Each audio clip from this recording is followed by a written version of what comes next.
It's fall, everyone, and you know what that means. Get out your pumpkin spice latte and your UGG boots because we have the season kicking off. Not only do you get to have that and your delicious drinks, you also get to have some amazing PUBG Mobile action here with the PUBG Mobile Pro League North America Fall 2023 season. I'm Jason Kaplan, joined by Seven Worlds Games. We're going to kick this one off, and Seven, honestly, looking at some of these rosters, look at the mix-ups we had from last season to this one, and with PMGC right around the corner, I am hyped, man. You're hype. I'm hyped. So many new names, too, that we're seeing here in NA. We're going to see if we maybe possibly get some surprises. I can't wait to see what's going to happen this season. Ooh, surprises. You know what? I do like some surprises, but for me, I'm thinking to myself, well, we got the prediction game happening again. Am I going to stick to my guns from last season and never pick YKG? Ooh. I don't know if I can do that this time, to be perfectly honest with you, Seven. I feel like you have to pick him at least once, right? Your best friend, Joey. You got to pick him once. My boy Joe. Yeah, my boy Joe, man. I will pick them once he gets his new profile pic or his player profile picture like updated, because my man is looking hot. But man, we got a lot of action coming up these next weeks. We got a lot of matches to happen as well. We have PMGC around the corner, like we said, and this is where it's really tough for some of these teams, because we're not gonna take a look at the points for now, but we know NHyper currently gonna be sitting in that first place position. They've had some switch ups. It's gonna be hard to maintain that placing, and obviously getting into regionals is important, but you want to get in that PMGC where millions of dollars are on the line. Yeah, and by the way, he's hinting at the PMGC points leaderboard, which one team from an A gets to go straight to the PMGC league stage. So a lot of those teams are going to be hunting for it. Oh, yeah. I'm just hoping no team chokes. And Hyper, please don't choke, please. I mean, there's a lot we could say here. You know, I'm going to bite my tongue for now because I can get fired. I was hoping I would bait you. No, you can't bait me, man. That doesn't work. Instead of, though, what we're going to talk about is our format for the event. Now, if you guys missed out on last season, luckily for you, we have Hot Jukes dropping in hot here to explain everything that happens here with this season and our format.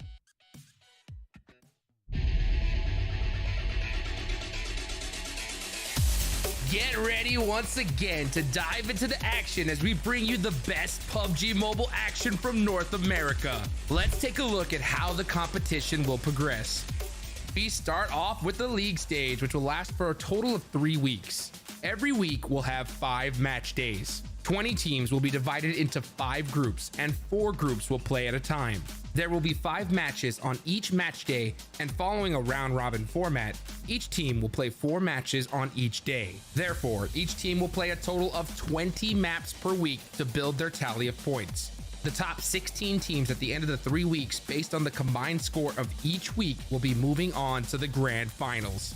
But the league stage will also be an opportunity for teams to earn crucial bonus points to start off with an advantage in the finals. Teams will earn bonus points based on their placement each week. There will be a total of 4 opportunities to earn bonus points, 1 for each week and once based on the overall table. In the grand finals, 16 teams will clash over 18 matches spread over 3 days. And like always, the top team at the end of the competition will be declared the winners of PMPL North America Fall 23. Additionally, the top 5 teams will also be moving on to the Americas Championship. Don't forget to tune in and catch your favorite teams and pro players in action.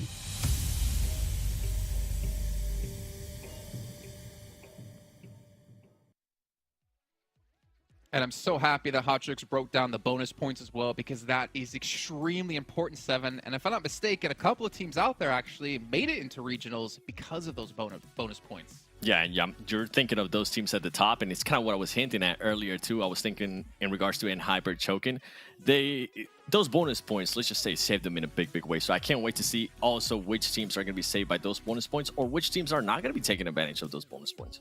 Yeah, well, we'll find out. So to break things down further, let's take a look at our format of this event kicking off here. We've got 3 weeks of action with 20 teams, though, Seven. So that means we're going to have 5 different groups, and we're going to have only 4 of them able to play in a match, because we're going to be spreading them out in groups of 4, which can be important here because your obviously drop locations can change depending on the map. The map order does rotate as well for every day.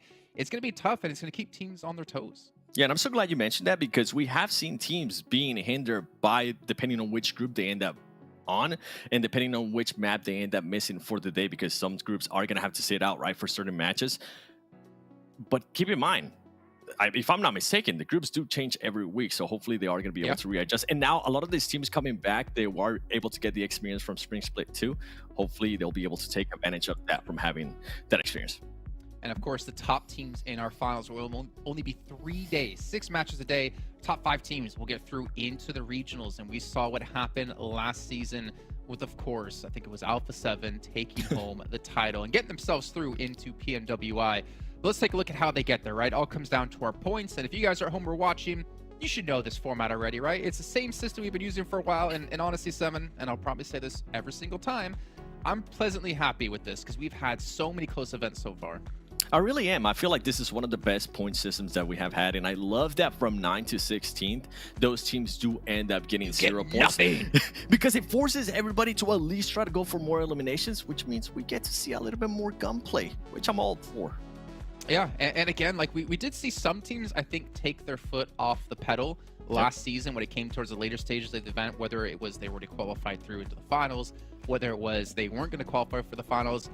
But the thing is, that might come back to haunt you if you did let that happen, because every single point here is going to matter for that PMGC point leaderboard. But also, as we take a look at our bonus points, it comes down to what you can go into the finals with. So depending on how you do each week, you will get the appropriate points based on where you are in the rankings of that week. And then as Hachi explained, on the final week, the overall points will be taken into account, so you get bonus points from there. And I mean, YKG, that's one of the teams that also really worked well with the bonus points because they had 32 at the end of last season, and that really pushed them up in the leaderboards. Yeah, and if you're a team that ends up in first place after every single week, right, you're going to end up possibly having a 40-point advantage of our other teams, which, like you were mentioning, we did see some insane points advantage that was able to save a lot of teams when we ended up going towards the finals, because they will end up getting those placement points for them on the finals, which is it's a big plus.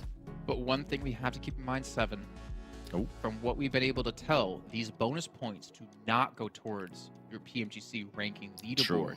So it's important to know that, yes, you might be getting these bonus points, but those are not points you can depend on to get into the big event happening later on in this year. But let's see what they're playing for in this event. It's $100,000 for the entire league. And of course, you get $2,500 just for showing up, Seven. Man, that's like 2,500 times your day rate. I don't know. I'm going everywhere with it. Sometimes you make a lot, sometimes you make a little. I don't know. I thought you were gonna say that's like just 1 hour of you working the show. Please give me some UC, Jason. I'm ready. 1 hour for of you doing something. You can see a first place at the end of the finals gets $9,000, 6,500 for second, 4,500 for third. And of course, like last season 7, we do have extra awards, right? We have the season rewards for MVPs for individuals. We also do have team-based awards as well. Going to be the MVP for this season because our reigning MVP is actually not here. At least I didn't see him in the roster for NHyper, which was QZ. Who's going to finally take that spot? Every single time, at least for the past 2 seasons, everybody gets a chance to go after that MVP. A new player gets a chance to go after that MVP. First, it was Coops. You know what? He decided to go somewhere else and absolutely dominate and get MVPs around the world. And now QC has left us as well. So I can't think of some players. That's cap. But all right. Let's take a look at the calendar to get you guys ready to go for the entire 4 weeks ahead. And it's actually kind of over a 5-week period because we do have an entire week off in the beginning of September.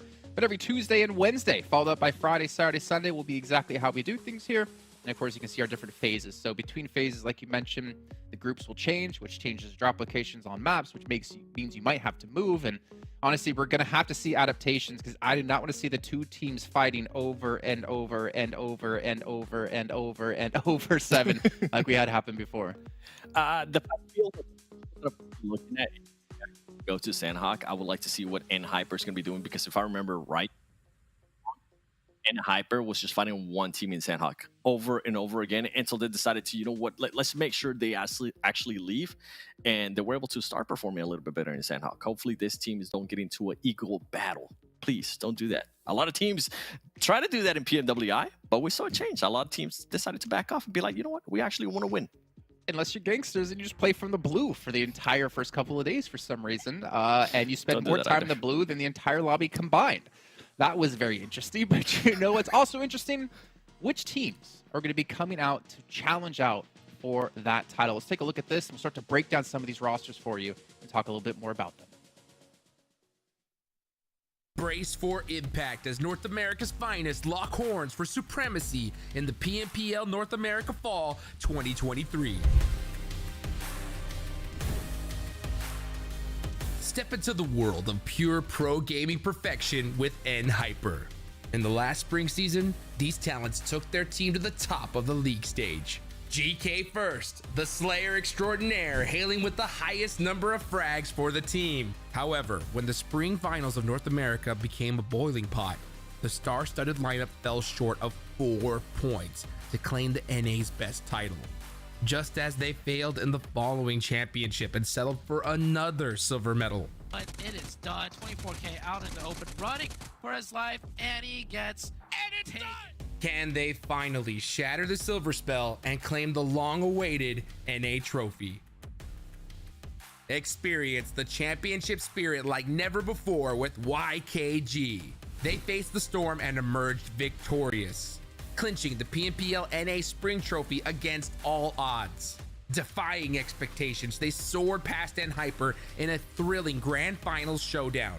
No chicken dinners? No problem. Joey and 24K showcased otherworldly talents, securing consistent top 3 finishes. Their journey is a testament to resilience and raw determination. But can they retain their glory amidst fierce competition? A lackluster championship run stands in concern. The myth, the legend, 1v1. Oh, the bail, the hay bail. That's gonna give them such a huge advantage. Joey, left juke, right juke, DBS in hand. The jump shot. Oh, the quick molly, the bait and switch. It's a fake. It's a DBS. Baby! Joey! That 1000 IQ play! But not just the favorites. The underdogs as well are looking to score big this season. And leading the lot is Execute. I don't know what he's doing. There you go, Jason finally catches him, and now it's just Legend in the shack. A man with a dream. Execute has reemerged from the ashes with a deadly lineup. Killswitch, the champion ex-gunner from Xset, brings a legacy of 2 PMPL titles, added with Tensa, a former Knights player and lobby dominator, who adds a wealth of experience. Will these titans propel Execute to the podium this time? Witness their redemption arc in the Pro League Pantheon. A new force rises from the embers. PASSIONFRUIT Esports. Crafted from ex-Panthers Valak, Zuko, and the MVP powerhouse, Nate. Shots. Oh no, 8 bullets. Is that Reload. enough? No! Oh my goodness! The man, the myth, the legend! This team is an explosive cocktail of sheer brilliance. In their spring grand finals run, the Panthers gutted their rivals with some explosive chicken dinners. Now with Juancho and Sixless from Execute making their PMPL return here, this new banner is destined for greatness. Extreme Slayers are back and bolder than ever. The unstoppable Dope Slayer squad, hailed for their podium finishes in the league stage and finals of the spring season, are set to redefine momentum. With Remix from MEZEXIS joining their ranks, they're geared up to unleash a storm of match results that will catapult them to the very top of the standings. Are you ready to witness their meteoric rise this fall? Get ready to witness heart-pounding action, unparalleled talent, and the birth of legends. The Pro League glory is within reach. Who will seize it? Tune in to find out in PMPL North America Fall 2023. Man, I am so ready, Seven. There's so many different teams that we can be talking about here as we'll take a look at our participating teams in this event. And there's so many stories that are kind of culminating into the final season here of the year as well. I mean, the fact is that Execute, like, the roster they have is ridiculous, but Killswitch coming back into the team. You got Tele coming back as well, who hasn't been playing for a while as far as I could tell. There's so many teams who have that chance that I want you to focus on only one. Maybe 2, if you're cool. Only one? All right, only one. And I was kind of making a face after that video because did I see that right? Do I need my glasses on? Was that Sixless actually back for PASSIONFRUIT Esports? I can't wait to see what's going to happen with that team, and I can't wait to see what kind of state of mind Sixless is going to be on, because if for some reason the team starts slow, he could possibly quit. I hope it doesn't happen because he's a great talent, and we know what he's capable of, so hopefully he is in the right mindset to try to get that MVP and help out his team, because PASSIONFRUIT Esports, I feel like that could be a big They surprise got potential, team. man. Oh, PASSIONFRUIT 100%. potential. We'll take a look at our schedule for you guys so you can see which battlegrounds will be coming up in what order, but I completely agree about Sixless. He's He's a double-edged sword, right? He's a double-sided sword. Like, he's a phenomenal player, but there have been problems in the past with how he handles himself with his players, with his teammates, in lobbies as well. Like, we don't know what 6 lists we're going to get today, but hopefully we get a juicy one. As we take a look, Aaron Gale followed by Miramar, Sandhawk, Aaron Gale. Vikendi means we do have Vikendi as well back this season. Suck it, EU. You don't have Vikendi. And we can see here at the very top which groups won't be playing as well. So for the first match of the day, Group E will not be playing. And if I'm not mistaken, that means we're not going to be having Ace of Spades, BOPE Esports, Puppeteers, and Speedfire playing this first match. No Puppeteers? Oh, man, I was so excited to actually see how they were going to be playing right off the bat. Any particular players on the team you're excited to see? I mean, there's one and only player, Dong, okay? I want to see how Dong is going to be performing this season because, to be honest, big surprise player during the spring split, and I can't wait to see how this team has adapted if they finally decided that they need to be able to back him up, which is crazy because they did end up losing Fane to Hyper, which was the second best player for Puppeteer. So we'll have to wait and see what kind of adjustments they're going to be making here on the full split. Oh yeah, a lot of roster swaps happening. I swear everyone in NA on these teams had themselves a monster energy and unleashed the beast because all these rosters have been switched up quite heavily. There's only, I think, very, very few teams, and technically, actually, I don't really think, I think like even YKG technically don't have necessarily the same roster because they have a new player coming back in from Lazarus as well. So they kind of have that fifth man on the team they could potentially sub in if they need it. But honestly, I don't think we can properly predict how this one's going to go, Seven, but we're going to try it. We saw our predictions over on Instagram, if you guys noticed. Who were your top 3 teams? Oh, why you gotta do this to me? Do you remember your top 3 teams? I do. There's a reason why I send this list to Max in private, so I can always go back and look at it. And I do remember, first place, I do have Hyper. Second place, I do have YKG. And third place, I have PASSIONFRUIT Esports because of what we were talking about. If 6list the right mindset, this team has so much potential. Not just 6list, by the way. They have Nate. Nate played such a big role for the Panthers in the spring split that I can't wait to see what kind of gameplay we're going to be seeing out of him, right? He was able to get some insane elims in just one match. If he can maybe outdo that in day one, that'll be a great start for them. Another team that I feel like is going to be a big surprise here is going to be Super Lazy Reflex, SLR. This was a team that was dead last. They were pretty much being early in the spring split, but they have added Subpick and 99 Stellar from the Chosen, and those were 2 great players. Both of those players, they actually each averaged 91 elims during the spring split, which was great. When you compare it to what Yemen, the best player for SLR during the spring split, he ended up with 28 elims. So you can see the big jump up. Damn, I didn't know we were going to lay down the smack talk right off the bat here, but you know who's not shy of smack talking? Our commentators. Let's bring them in here, because I'm here the first match of the day is ready to go. Hot Jukes and Zute, take us underway. Let's go, baby. Let's get the day started. I hope you guys are excited as I am. Zoo, it's been a hot minute, but it's the fall split, bro. We are here. These teams, these squads, so many storylines to get started here. And what is the first one that comes to mind as you get here into the fall split? Oh, first one that comes, there's so many, Jukes. Right. Like we have, of course, the roster shuffles. Yeah. Right? I feel like the roster shuffles this time, though, it's not your typical roster shuffles. It's shuffling back to some old, teammates that used to be teammates, and then, they split up and now they're back together. And then you have some legendary, comebacks. We mentioned 6list already. What kind of 6list are we going to get? That's a big question the desk asked. There's a lot to talk about, Jukes. There's a whole lot to break down. 100%. It's like this, like a little bit of a blast from the past here, right? You got, I see Tensa on a roster coming from his voice pack retirement. That's pretty cool, right? We'll see if he plays. Kill Switch in the mix as well. I know you got the good old Slimbot back there on Wall Street Bets. HH24, right? Which was a legend. HH24? Before. Yeah, dude, that is a player I'm really looking forward to see here as we start off. Because you know what? The North American Fall Split, I think, is a great opportunity because we've been waiting to see an NA hero team, a squad that we can depend on, right, to actually make it there to the PMGC finals. When I was over there in Saudi Arabia, I talked to one of the players, one of the international players. He said, man, you know what? Worst case, it don't work out for team. I go to North America. Okay, I go to North America, I be IGL, no problem, So we need to change that mentality. All right, Sue? So what you're saying is he's just like, if all else fails, I could go to NA and just clap everyone. Yeah, he's like, I just go to North Oh, man, come America, on. easy, easy clap, automatic victory, and going straight to. So, hearing that, of course, I had a little chuckle, but also it felt like a dagger to my heart. You know what I'm talking about, Sue? Yeah. I feel you on that one. In my opinion, though, I feel like the puzzle pieces were always there. Hopefully, this time around, with all the shuffling, we'll make the magic work, right? Well, speaking of magic, here we go! Match number 1. PUBG Mobile Pro League Fall Split 2023 has officially kicked off. And we are in Erangel with a nice, beautiful playing path going pretty much down the middle from the west to the east, Sue. Pretty standard playing path.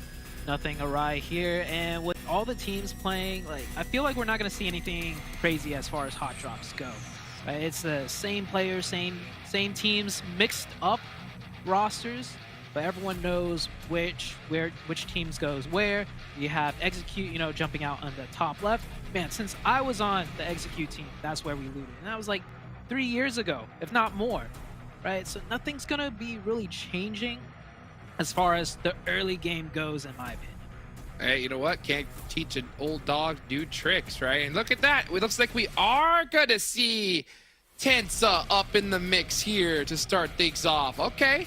Well, let's see if he's still got it. So many players. I look at right there at the bottom. You can see there towards farm. HH24 with K19 dropping out the plane. So I am excited here, Sue. I think this first day is going to be so huge, right? Putting up some major points on the board, especially for teams, and because there's so many roster swaps, so much new synergy that needs to be built. To start off strong is going to allow your team a lot more breathing room, right? To make mistakes, make adjustments accordingly. And for K19 and HH24, they're going to be dead center in this next zone. So a good drop and a good circle for them. Very good circle. Also, this circle in particular, I like a lot because it's one of the more challenging circles as far as Erangel goes. I think this is a great way to start off the first match. We do have a little bit of a hot drop, though, Jukes and Razak, between Wall Street Bets and another team. Can't really make out who they are. And look at that already. Skills of Mind losing a player over to Wall Street Bets game. All right, here we go. Skills of Mind getting into the mix. That's what we've been waiting to see here. And you know what? If you're gonna try to get a hot drop situation, I guess trying to do it early and getting it out the way to hopefully claim dominance of that spot is the way to do it. But at the same time, you would hope, right? Because at the highest level, you're not going to see any hot drops at all, right, Zoo?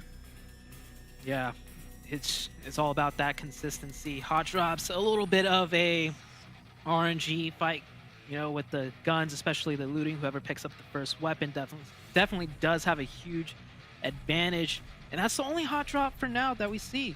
Maybe on the other maps we'll see something similar. Erangel, it's a map that I thought wouldn't be too many hot drops because, of course, rotating is so easy on this map. You could literally drop on anywhere and still make it into the first couple circles just fine. As we tune in onto the fight, Wall Street Bets, Jukes, they have a great surround on the two players of Skills of Mind on the low ground. Nonetheless. Yeah, beautiful split here, right, from both sides. So they can definitely collapse, and they have the man advantage as well. So Wall Street Bets definitely looking good here to start things off.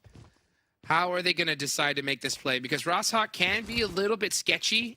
You can't really just run across into that open street because, the chance of you just getting bodied is going to be pretty high. So I think Wall Street Bets is playing this really carefully, just looking to loot up. And then once they do, finally try to collapse and take out Skills of Mind from there. Hopefully they do, though, however, right, Jukes? When it comes to NA, as far as these hot drops go, man, I see it stall out way too often. In other regions, especially when the other team or one team has advantage in the form of a knock or a clean out wipe here, they move a little bit faster. But I see another team coming into the mist, Jukes, that's definitely going to slow things down even more.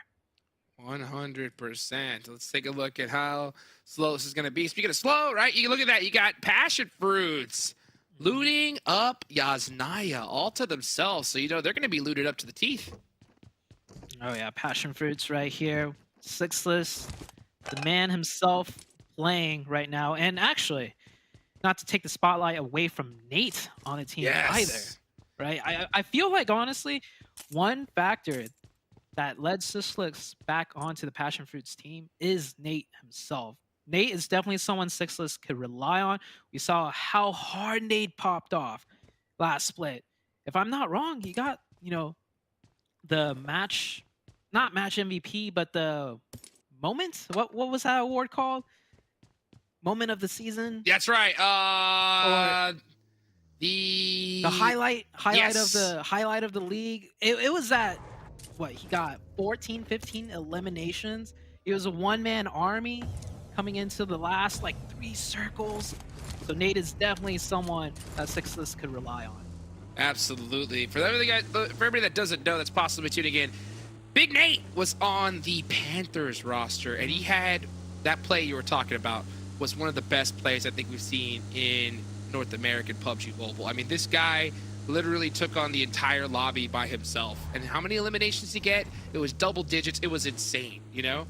So to see him have a performance like that solo, obviously, unfortunately, the Panthers did end up disbanding after that split. But you know what?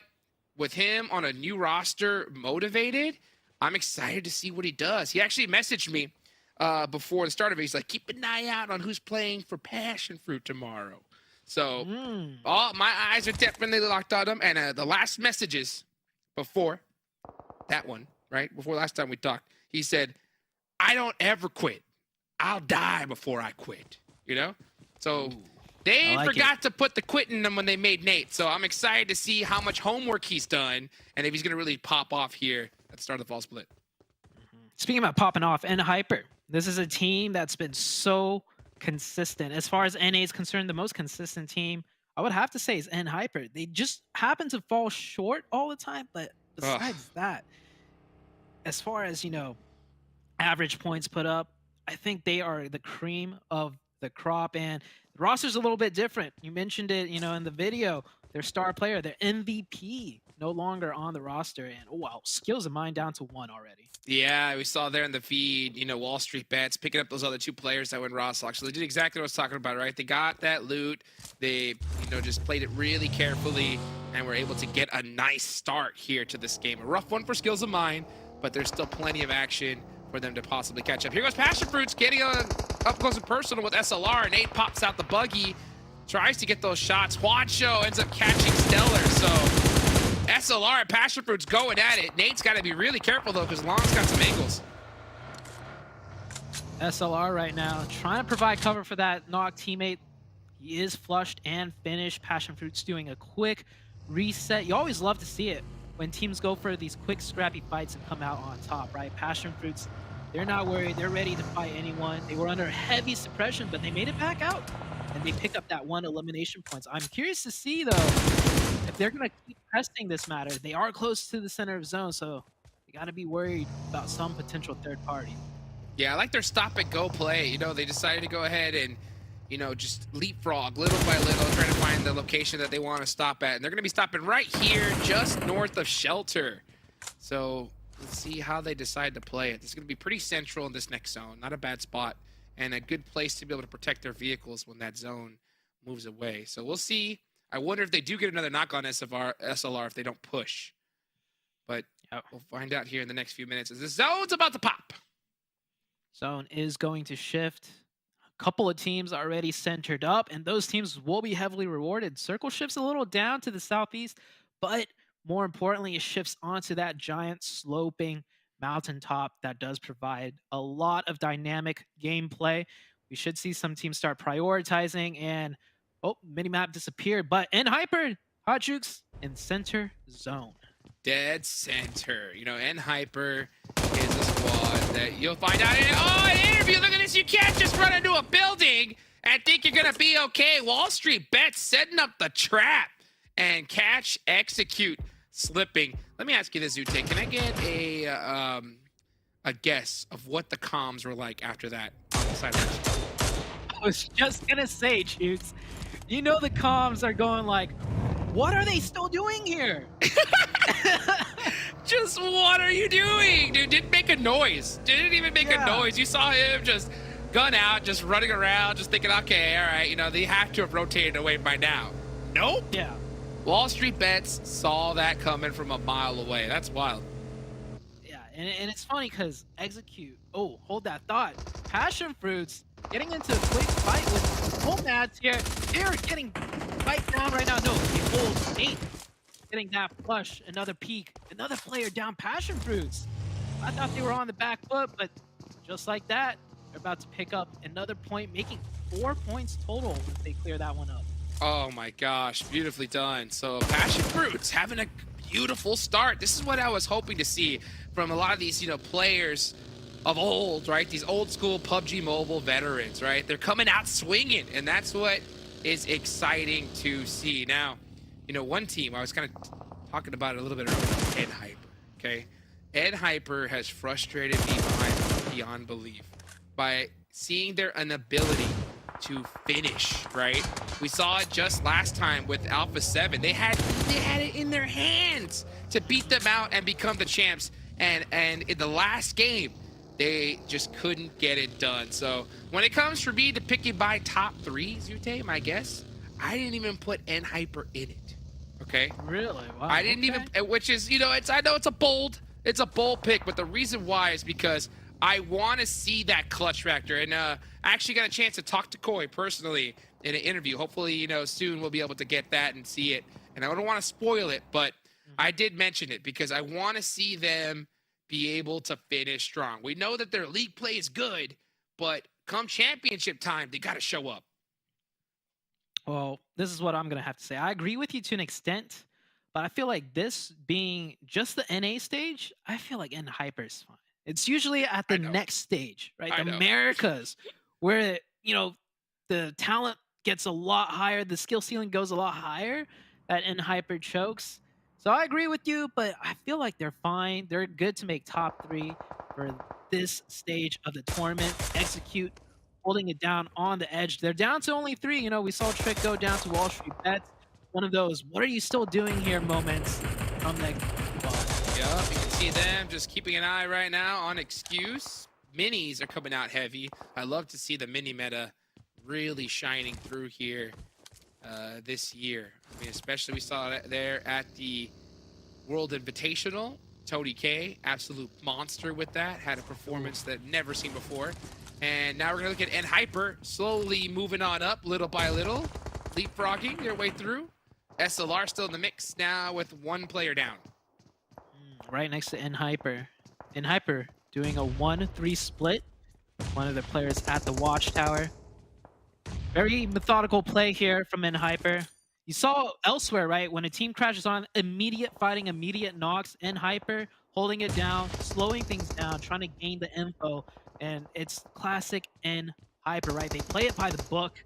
That's one reason why, I really like their style of gameplay. It's just when the clutch factor kicks in, when you can't just play it by the book, that's when they struggle a little bit. Yeah, this building here is a little weak to this Wizard Tower, but there's only 1 player from SLR that's up there. So, NHyper don't really have to worry. Koi is at a very interesting position. He's rocking this off angle, and it's definitely a strong one. He's just got to be really careful. He cannot get knocked, because if he does, he is thirsted and out of there.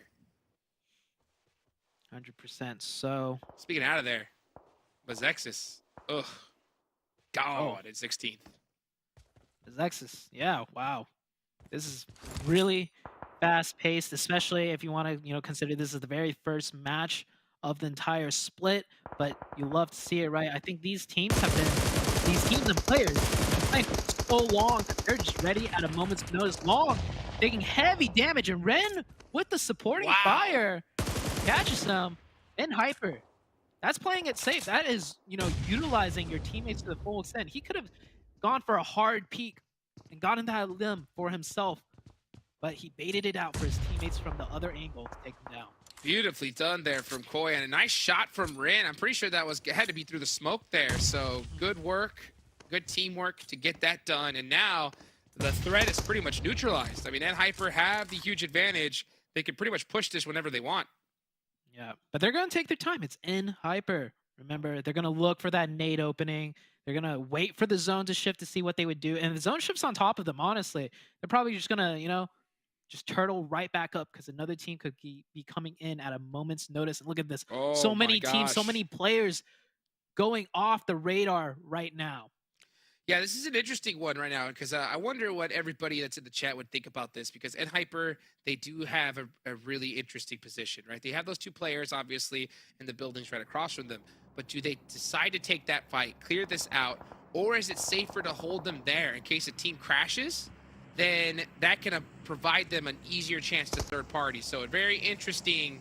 It goes both ways, though. Yeah, it's one of those NHyper decisions. gets crashed, right? Oh, yeah. Reflex could do the third party. So we'll see if either of those scenarios happen because they are on the edge of zone. With Koi up there up top, I think it's going to make it a lot more safe for NHyper because any team that tries to catch them, they're going to get absolutely lit up on the way into NHyper. So they're not going to be able to just push up on them for free. But still, you know, it's one of those decisions you really have to consider. OP dip in play, and you can see execute. Casper, gotta hit these shots, Casper. Oh. Gun switch, and goodbye. No. Execute. If you can't use the mini, just put it down and stick to, you know, the easy weapons. You know, like the M4, the UMP even would have just lasered him right there. Perhaps like a the B-zone. recoil. The recoil was a little bit too much. That's a rough start for Execute.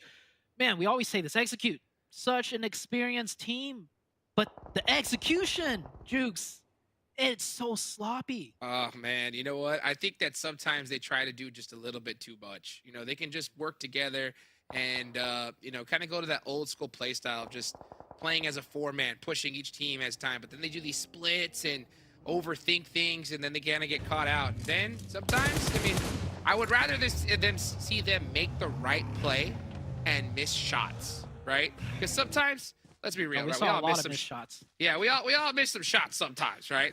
But Yeah. I would rather see them make a good play than just one that's just a complete mistake. I agree. K19 HH24 going down. Not the return HH24 was probably looking for. And the rest of K19 also getting cut down, getting gate kept out of the zone. Here's Extreme Slayers. Extreme Slayers has definitely is one of those squads that I think we have to keep your eye out for. I think this team, if you let them just play a little bit too loose and you give them too much room to breathe, this squad could take top 3 easy. Extreme Slayers looking to make their way in. Koi! Actually, that's kindness. Goodness gracious. And I just Hyper don't know.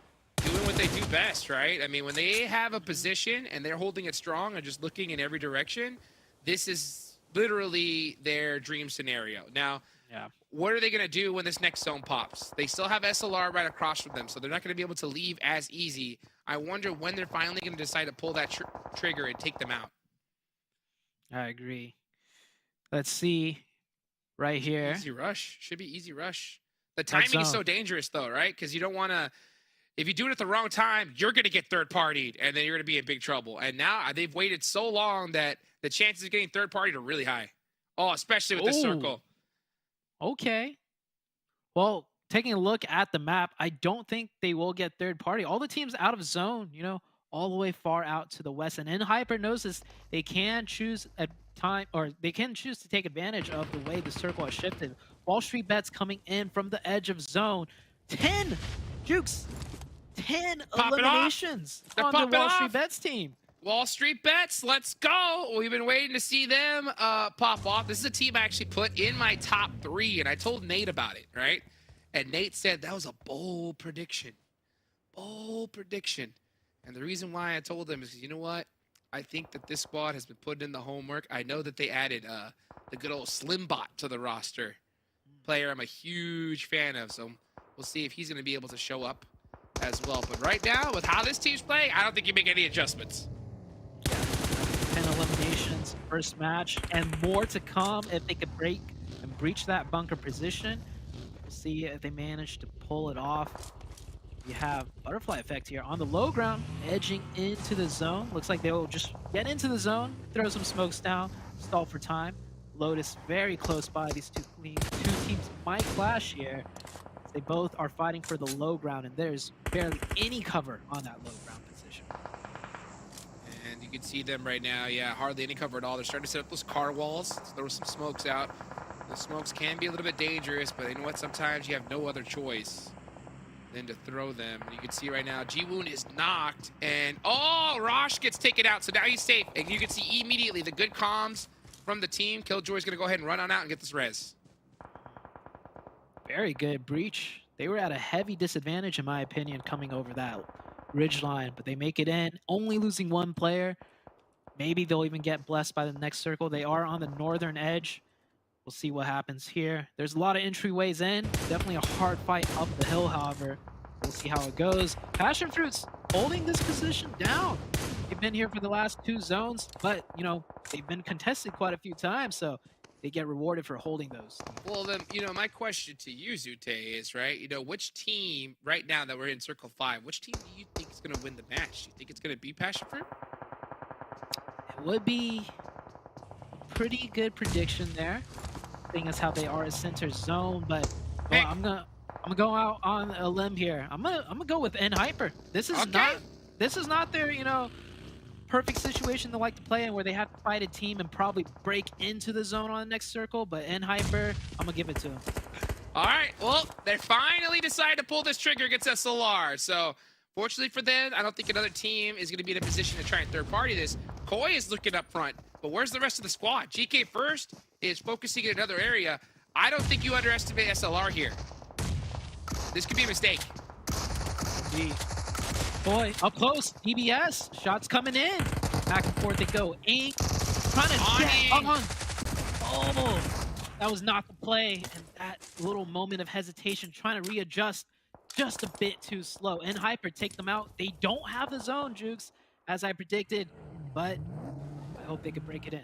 Bold play for them to not send the whole squad and make sure that they take them out. Instead, they do it with 3. They do end up getting that dubs. On Ying decides to go up the stairs just a little bit too late. PASSIONFRUIT are still in this circle. They're in the edge, and they have great sight lines and cover. So PASSIONFRUIT could be in a really good position to get a top finish here. Could be. This is the best situation for them. A lot of eliminations they can pick up here too.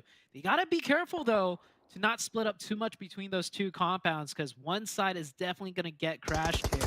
Unless they can put out enough suppressed fire to slow everything down. LOTUS and the butterfly effect deciding to shoot each other now, seeing as how the situation is very grim for the both of them. Yeah, the Lotus is in big trouble here. I think that there's no way they make it out of here alive, because they have to quite a long way to get in the zone. Okay, they do have a vehicle. They're gonna have to throw it out and just full send a blind rotation. I think that's what we're seeing, and they're just getting shot up like crazy. Yeah, Lotus, see you later. YKG on top of the hill, probably in one of the best positions. That's not a safe compound. We haven't talked too much about YKG.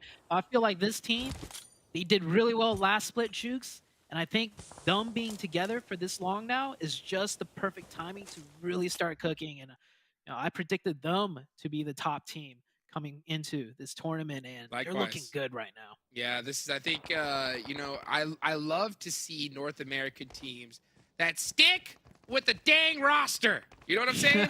Like, oh my goodness. Like every time, every split, you know, oh, this player could have done a little better. I'm swapping him out. And, you know, it takes the whole entire season for them to build synergy again. And come big tournament time, they fall through. So YKG, a strong roster, right, that has stuck it out through the thick and the thin. And by doing so, they're only going to get better as time goes on. Hopefully, Jukes, as butterfly effect managed to get into the compound. PASSIONFRUITs give that one up. Will they be able to get the reset though? As SPADES, the long range, God, this is where this player shines the most. At these long ranges, he's just able to confirm those points as well, picking up another one for the PASSIONFRUIT side. However, butterfly effect close by. Will they be prepared for that potential fight coming up? Yeah, I think if you're sixless right now, this is exactly what you do. You're just hunting down eliminations, because honestly, the chances of you winning this game, unless the zone just locks on you, is super low. So try to pick up some placement points, try to pick up some elimination points, and hedge your bet, because yeah, for where this circle is, down 2 members, it's looking pretty grim, but you could definitely get some work in the process. And with 6 total eliminations, that's going to help big time, regardless of the situation. Uh-oh. One Passion Fruits, they just got knocked. Butterfly effect with the beautiful nade onto Sixless. I was saying earlier, they gotta be careful not to split up too much. They had 4 and now they're down to 0. Butterfly effect from the low ground at a huge disadvantage takes out Passion Fruits. Caught him slipping. You know what I can say is that if you're concerned about beating him via gun skill, just throw the nades, and that's exactly what they did. Able to take him out. Joey with a crazy taxi kind of drive, and he's gonna spit out, get popped out as well by Wall Street Bet. So YKG with the ridiculously bold rotation, they do make it somewhat to safety. Oh, and now this side of the map is completely covered. Wall Street Bets is gone. What a play. I don't know if YKG had it planned or the other team across the way was going to provide them the cover that they needed, because Chico was not able to provide that cover. So they will be able to do a little bit of a reset, but the zone's not in their favor. They still got to move out a little bit, so they have to fight the other team across. And Chico gets the knock onto Baby Tank. That could be the green light for YKG to move in now. Well, let's see if they're going to be able to do it. Canadian Eagles did a great job of taking out Wall Street Bets, but now they're going to have to defend here shortly. And Hyper right there in the middle of the street. No cover to their name, just straight laying down, trying to make some plays. Bob gets a beautiful nade onto Joey, and that's going to definitely make things more difficult. Chico, oh, he's in a lot of trouble here on this off angle. Chico, he's got to hold it down. He's the only player right now on the western side for his team. It does not matter. Chico's going to provide cover for the rest of his teammates across the way. He will, unfortunately, get taken down right there. Knocked, confirmed, finished. Now they've lost control of the high ground. YKG put in a very tough situation. Ah, that's Canadian Eagles out of there. By the way, that also happens to be Jason Kaplan's nickname in college. The Canadian Eagle himself. Kaka! Eh? We'll see how they do in the next match. Meanwhile, YKG looking good. Looking really good. 10 eliminations. They have been battered and bruised getting into this zone. Fight after fight after fight. Joey getting knocked multiple times, but still in it here. Throw down that smoke. I know Fierce had it. He really needs to get some cover down, even if it's just soft cover. They get the zone, I think. Wow. That circle is shifting a little bit up, away from N Hyper. We're in a 4-way fight right now. We have N Hyper. We have YKG, Butterfly Effect, and Lotus Esports. Koi has the vehicle. He's going to have to drive up to that next rock, and he knows it. But the second he gets in that vehicle, the chances of getting popped out of it are super high. So he's got to throw some smokes, and he's got to try to make a play. But if he even has any at this point, that's going to be the question. YKG out of the open. Meanwhile, you do have Butterfly Effect, right? In the middle of the map with a little bit of coverage here. They cannot get knocked. He's got to be very careful. Yeah, trying to take some shots, trying to do something on the map. He goes down in Hyper. Wow. Sniffing it out right there. That's great for In Hyper because they're not in the zone. That's one player down from across the ways that could slow In Hyper. They're making progress here. Time is ticking though. They have around 50 seconds to work with still. And In Hyper, such an experienced team. They're going to take their time even though the pressure's on. Yes, it is. But man, we saw right there a beautiful crate at the right time. That's going to be a Groza he's going to pick up, but not going to be able to really utilize it from this range. Lotus is definitely a thorn in Hyper's side. They have 2 different angles that they have to cover. And it's all about the snake play, right? Can you get a beautiful off angle? And Hyper's at a disadvantage having to push in. And here comes Koi trying to look for an angle here. Koi, he's not only looking for an angle, he's looking for a way into the zone. Trying to sneak in. Last player up now for In Hyper. YKG still with 3, and that is done. Lotus taking him out. We're down to the last 2 teams. YKG with 3. At the lower position. However, Lotus, they're not exactly on the high ground either, and there is no more circles, Jukes. Both teams have to fight their way into the middle when the blue zone starts crunching it. I think this is a huge advantage for YKG, just due to the slight little hill here and this rock. That is going to be the tree. So much cover for them. I mean, look at the disadvantage that Lotus has. Garrett's having to kind of go out in the open. Does he have any more smokes? No, he doesn't. And he wants to make it to that tree towards the center, but he knows if I go out there, I am gone. This should be YKG's dub. It should be. They need a miracle lock on the side of Lotus. laser someone's head down, and they could bring it down to a 2v2, but even then, at the disadvantage, now 3v1, that is it! YKG, Jukes. I picked them to be the top team, at least at this stage of the tournament, because when it comes to NA, I feel like YKG dominates. I mean, this is what they needed too, right? This is what I wanted to see because, you know, every single time you have a new split, you have a new tournament, the first game is so huge, right? Because you've done so much homework, right? So much effort, 11 eliminations. When you see all that homework pay off, all that practice, all that studying, it just absolutely invigorates your squad. You know, they got to be feeling so good, and that's only going to make their bond stronger than ever here, Zoo. Yeah, not only that, you mentioned it during the broadcast, right? It's the same team. So the fact that this team stuck together and it paid off immediately, right? In the very first game, very first match, that's a good sign for them. Yeah, you know what? I'll say what, it's a bad sign for teams that have new rosters, right? That didn't do well in this game because, you know, you have a new roster, you're trying to build that synergy, that communication, and when you have a really rough start, you start to second guess yourself. You start to think, man, is it because of this player? Is it because of me? And that could definitely add an extra layer of difficulty here in this tournament. I feel like the teams that, you know, I did expect to shine through, did particularly in Hyper, right? They didn't get, you know, the finish I wanted. I predicted them to win that first match. However, I think, you know, it's classic in Hyper. They just stick it through, get the placement points, get the elim points, and when their back's against the wall, they can still ink out a couple more placement points, which is great. YKG doing YKG things. Passion Fruits, you know, that was a huge question mark. I think, honestly, for the first game with this Passion Fruits team, you know, Six is just coming back in. That's a more than good performance for them. Yeah, don't even forget about Wall Street Bets. They had a pop-off performance as well. So many crazy plays here. Let's go ahead and take it out over to the highlights.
Welcome back, everyone, as we had YKG take home the first chicken dinner of PMPL Fall. And honestly, Seven, they deserved it. Yes.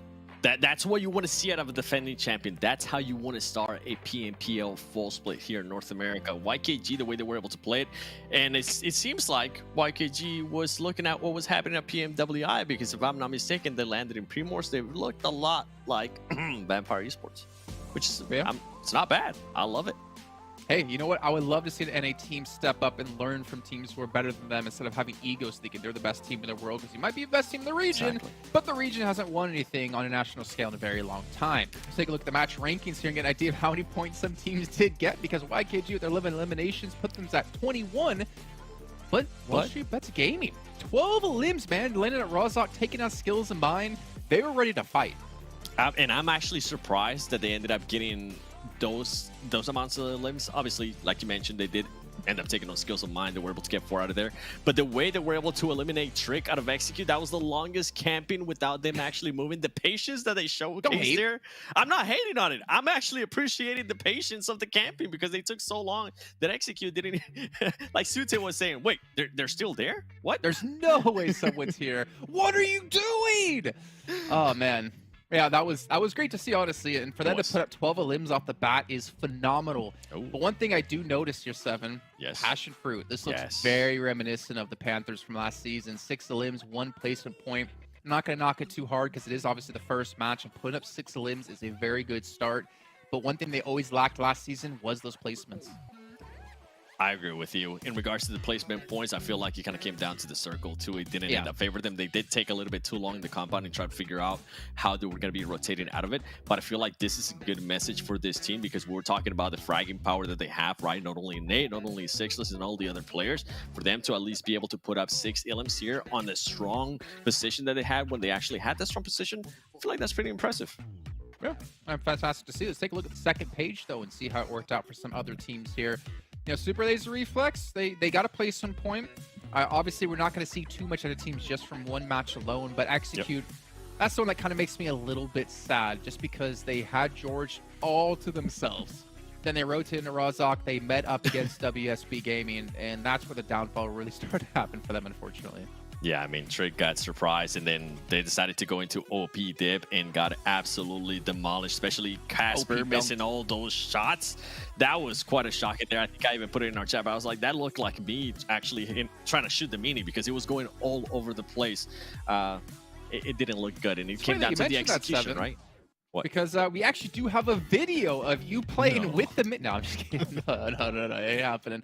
But maybe we can take a look at YKG's player stats, if that's a possibility, because I think it's important to know who is really stepping up for the team and kind of compare it to what we had last season. I mean, Joey was obviously a big talking point for this roster, and why not, but also 24K. If I'm not mistaken, like last season, he was kind of off by himself for a majority of the time. And then we kind of like rotate back in, kind of like the Meku, I guess, of G Gladiators here for YKG, but 749 damage with 4 eliminations, it's a solid start. It is a solid start. I know you're currently looking at 24K. I'm actually going to start looking at Chico because this is a player that I feel like left a lot to be desired during spring split. I feel like we expected more out of him in regards to eliminations, and it's good to see that he's able to start off hot with those 5 illims. And even though Joey wasn't able to get any illims, he was able to kind of put himself in positions. And something we were kind of talking about while watching the game is the way they were able to send those scouts. Once they clear it, they were actually able to follow on each other. The way they were able to move throughout the map, it was so good. And this is kind of what I was hinting at as well in regards to them watching probably PMWI, seeing how Vampire Esports was playing, dissecting that playing style, and see how they could add it to their program and see how they could actually execute on that plan. So far, it worked out really well. Just keep in mind, this is only the first match. It was, I mean, the rotations, I know how you're talking them up, and honestly, it worked out in the end. I was a little bit scared, though, at some point. Watch, I think it was 24K and Chico. Actually, no, sorry, it wasn't them. It was actually a 3-man squad sending it on over to WSB, fighting like on the northeast side of like Zone 7. And then they ended up having one player sit back. I want to say it was Chico, who wins a 1v1 that could obviously been very dangerous if you lose out on that, making them now a 3-man squad. But they ended up wiping things, they ended up winning the fight, so I can't really judge them too harshly. But maybe we can take a look actually at the team we were just talking about, Wall Street Bets Gaming, and see who was standing out for their team, because 12 eliminations, I think for 7, that doesn't put necessarily a bullseye on their back, but it makes everyone aware of this team, that they can fight. And Skills of Mine, are they going to drop Rozhok again? I'm not so sure. Maybe one more time just to test it out, just to make sure that they're actually not going to be able to contend against Wall Street Bets Gaming. But Wall Street Bets, like you mentioned, they were able to kind of establish themselves. They do send a message to a lot of people. If they are going to be passing by Rozhok, they need to watch out for Wall Street Bets Gaming. Okay, well, we don't have time to take a look at their player stats, but we'll keep that in mind for later on, because it is time to head over to our casters. We have Miramar coming up next with, of course, Hot Jukes and Zute once again. Sweet.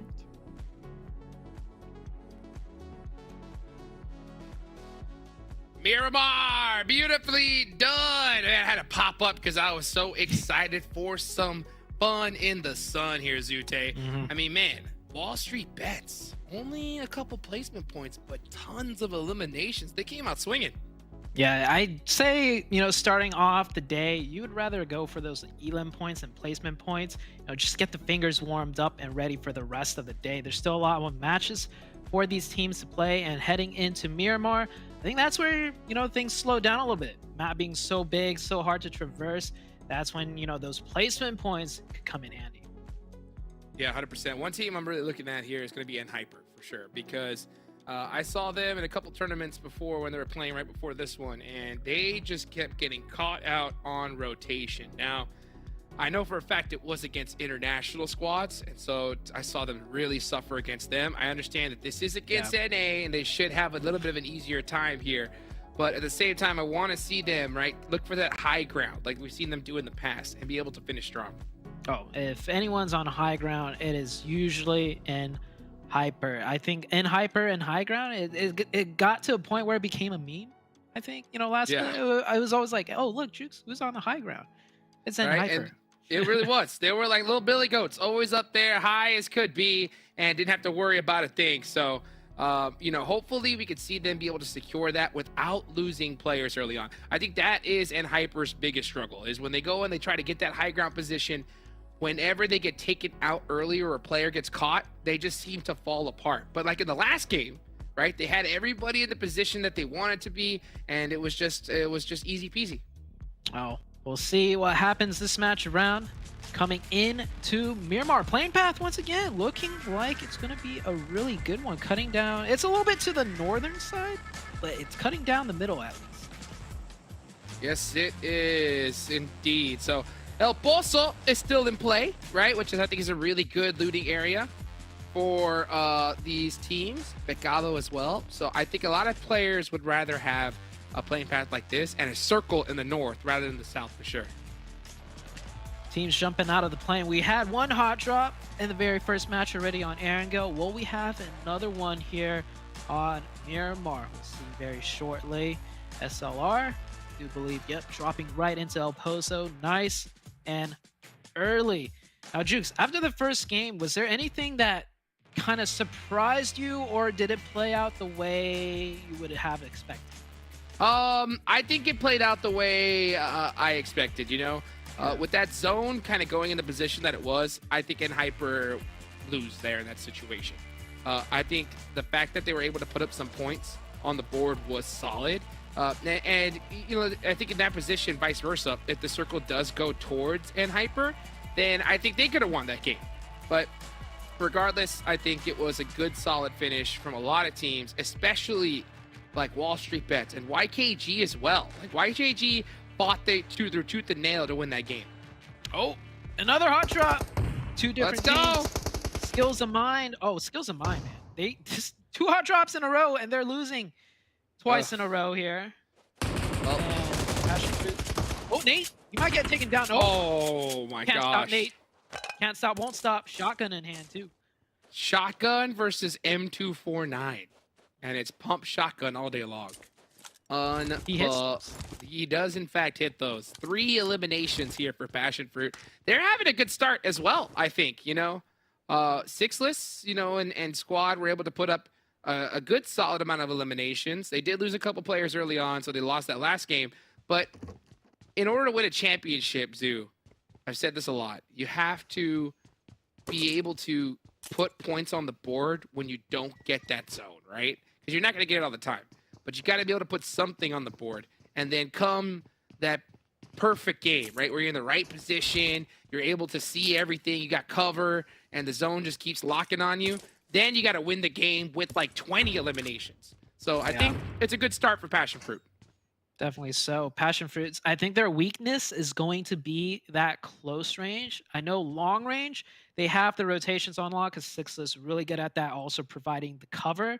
The close range, you know, we saw last match, they had the zone, they had the hard cover, they got pushed, and they lost that close range, which, you know, if they won that one out, they could have got a lot more points. So we'll see if the team is able to focus up on that a little bit, play to their strengths a bit more, and work on their weaknesses. As a matter of fact, right, that was LOTUS, right? So that was the team that was right there in 3rd place. So yeah, PASSIONFRUIT could have definitely had a much stronger finish if they were, in fact, or actually not 3rd place, 2nd place, right? So I think they would have definitely had a stronger finish if they got that fight out the way. But you know what? You know, sometimes you get focused on too many things, too many places inside the zone, and you got to focus on your back first. Because if you don't, man, one nade, like we just saw in the last game, right, could be a disaster. The zone did pop up all the way down to the south, by the way. Majority of the teams are on the northern side. So we might end up seeing a lot of fighting in the north as the circles keep shifting here, or maybe teams will, you know, decide to rotate really fast with that hard shift down to the south.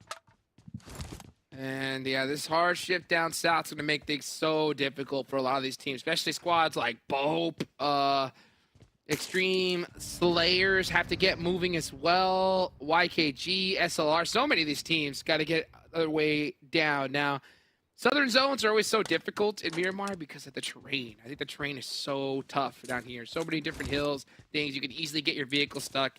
And if you do, it's going to just make these rotations ridiculous. Yeah, the other thing with, why rotations are so difficult is that the roadways, right? Most of the roads in Miramar, I mentioned it before, it's east to west.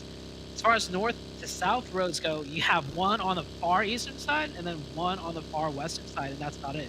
Down the middle of the map, it's all hills, Jukes, if you're trying to traverse, up and down. So that's going to make things really sketchy for teams. YKG here, they're making that rotation right now, trying to get in on the zone early. Dong with the long angle onto Puppeteers. The long angle from Dong. I mean, I'll tell you what, this guy, we saw him have some crazy off angles and crazy plays in the last split. And a player I've been looking forward to see play, I know Seven is really looking forward to see how Dong performs here. Dong popped off last split. He was the star of Puppeteers. Made some crazy plays, and it was a good balance of close range plays and long range plays. So really strong all around player, and hopefully coming into this split, their synergy gets a little bit better, and the team, can do some of the heavy lifting as well. Absolutely. So, we only had one game so far, so I think that we still have a lot more time to see how Puppeteers performs here. And in this Miramar match with this circle, they're going to have to get going because they are still way up north by Cruz del Valle, and they're going to have to take the road down south. They may encounter passion fruits on this rotation, so that's something you got to keep an eye on. MEZEXIS went out super early. First team to go out in this tournament, Zoo. So I'm not surprised to see them make this crazy safe rotation down south. Yeah, playing it extra safe. They're wrapping around on the far western side right now, just trying to avoid everyone coming into this zone.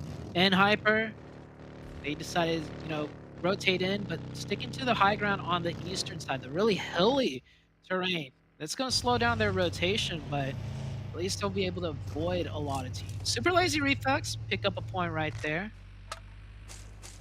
Beautifully done from them. Just pick up a nice little one there.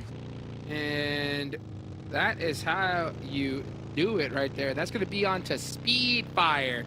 Speedfire pretty quiet so far at the start of this tournament. These rotations can always be so difficult, but I do know Clown. Clown is a veteran player here, so I want to see him really just lead his team to victory. It's going to be hard to do, though, with this match. 3 players so quickly onto a map like Miramar where you really need as many players as possible, because with so many angles, the high ground, you're going to need that suppressive fire. Speaking about suppressive fire, and Hyper looking down at the Canadian's ego. Is that Drago? Oh, it is. That is. The legend himself. So you can see Drago down there all by his lonesome. And he's got to be play this really carefully, because if he makes himself known and Hyper gets an understanding that there could be just a single player here, they're going to full send it and clear him out. But it's high ground, Jukes. I think they're going to... Can't give it up. Yeah, they're going to stay on that high ground. Stay right here, get a nice little refill of some gasoline, get ready for the next zones. Tried and true and Hyper, right? Just playing it safe in the early game. Canadian Eagles, Drago will bet on by, will not be challenged for that spot. Super Lazy Reflex coming in from the west. Here we have the minimap.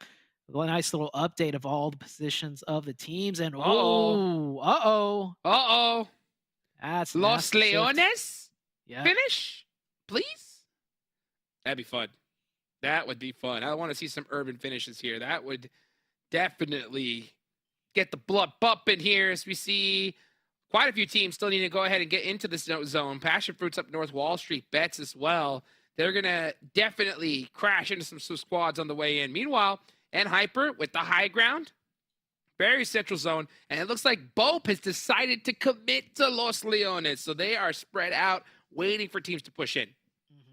They're set up right now on the outskirts right there of Los Leones, hoping to keep all the teams away, right, from entering the northern side. Nice split, catch some stragglers potentially as teams try to rotate past them. Hopefully they'll pick up a point or two. Kindness, UMP On to Drago.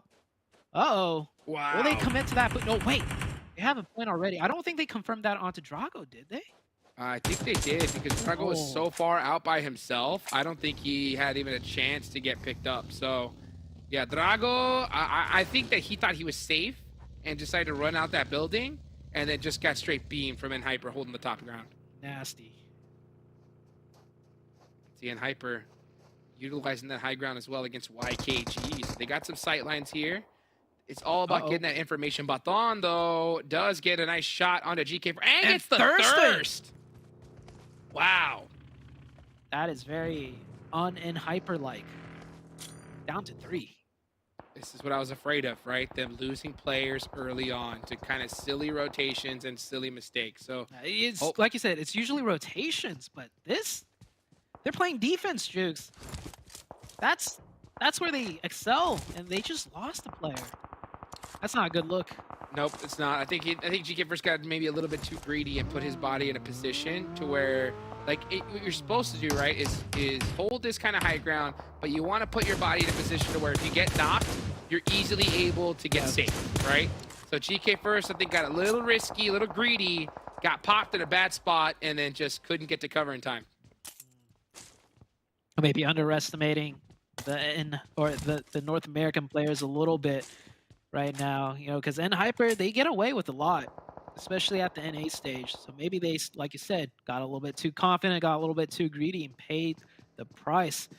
SLR reaching into the outskirts on the southwestern side. We do have only like 3-ish teams in Los Leones. No one heavy committed, but see with this next circle shift where it pushes everyone. Even if you're holding the edge of Los Leones, there's no way you can defend it completely. I mean, there's too many ways to get into this in this area safe. So all you gotta do is just push up on one of the outskirt buildings, or maybe even full send it on in. All right. Well, so you're saying there's a chance, right? Los Leones is still in play. I do like the fact to see Extreme Slayers taking up this mountainside. I like to see Frady joining up his squad. That is the right play. Join up together, and now it's time to stand up straight and just shoot at anything that moves. Yeah, they have full dominance of that mountaintop right there. It's dead center as well. Very good chance. Next circle does include them again on the outskirts, so that's where all the action's going to be popping off. As MEZEXIS, a really rough game one, you know, bringing it back a little bit. 2 points already. You have the edge of zone on the southern side, so a much better start from MEZEXIS. See if they can continue to keep that momentum going. Beautifully done there from MEZEXIS. So yeah, they need a bounce back game because they were the first team to go out in the last one. They need a good game to kind of get that blood pumping. Now this is a different roster than we've seen before. Skyline with a beautiful run over. Easy cleanup right there. 4 eliminations for MEZEXIS. That was like a point blank run over. he wasn't too far. He could have just, you know, ran a couple steps and popped him with the gun, but instead just driving right over him, making a statement right there. 4 points, looking good, Jukes. Looking good indeed, as you see them finally have a nice little bounce back game. So far in the lead, MEZEXIS with 4, PASSIONFRUIT's with 3, and things are going to start heating up here in the next few seconds. And right now, my eyes are in the middle of the map. Extreme Slayers and N-Hyper mighty close together. YKG taking some high ground in the south could definitely be problematic. For those teams in Los Leones, they are definitely hedging their bets by moving more to that outskirts of that area towards the center of the map. Yep.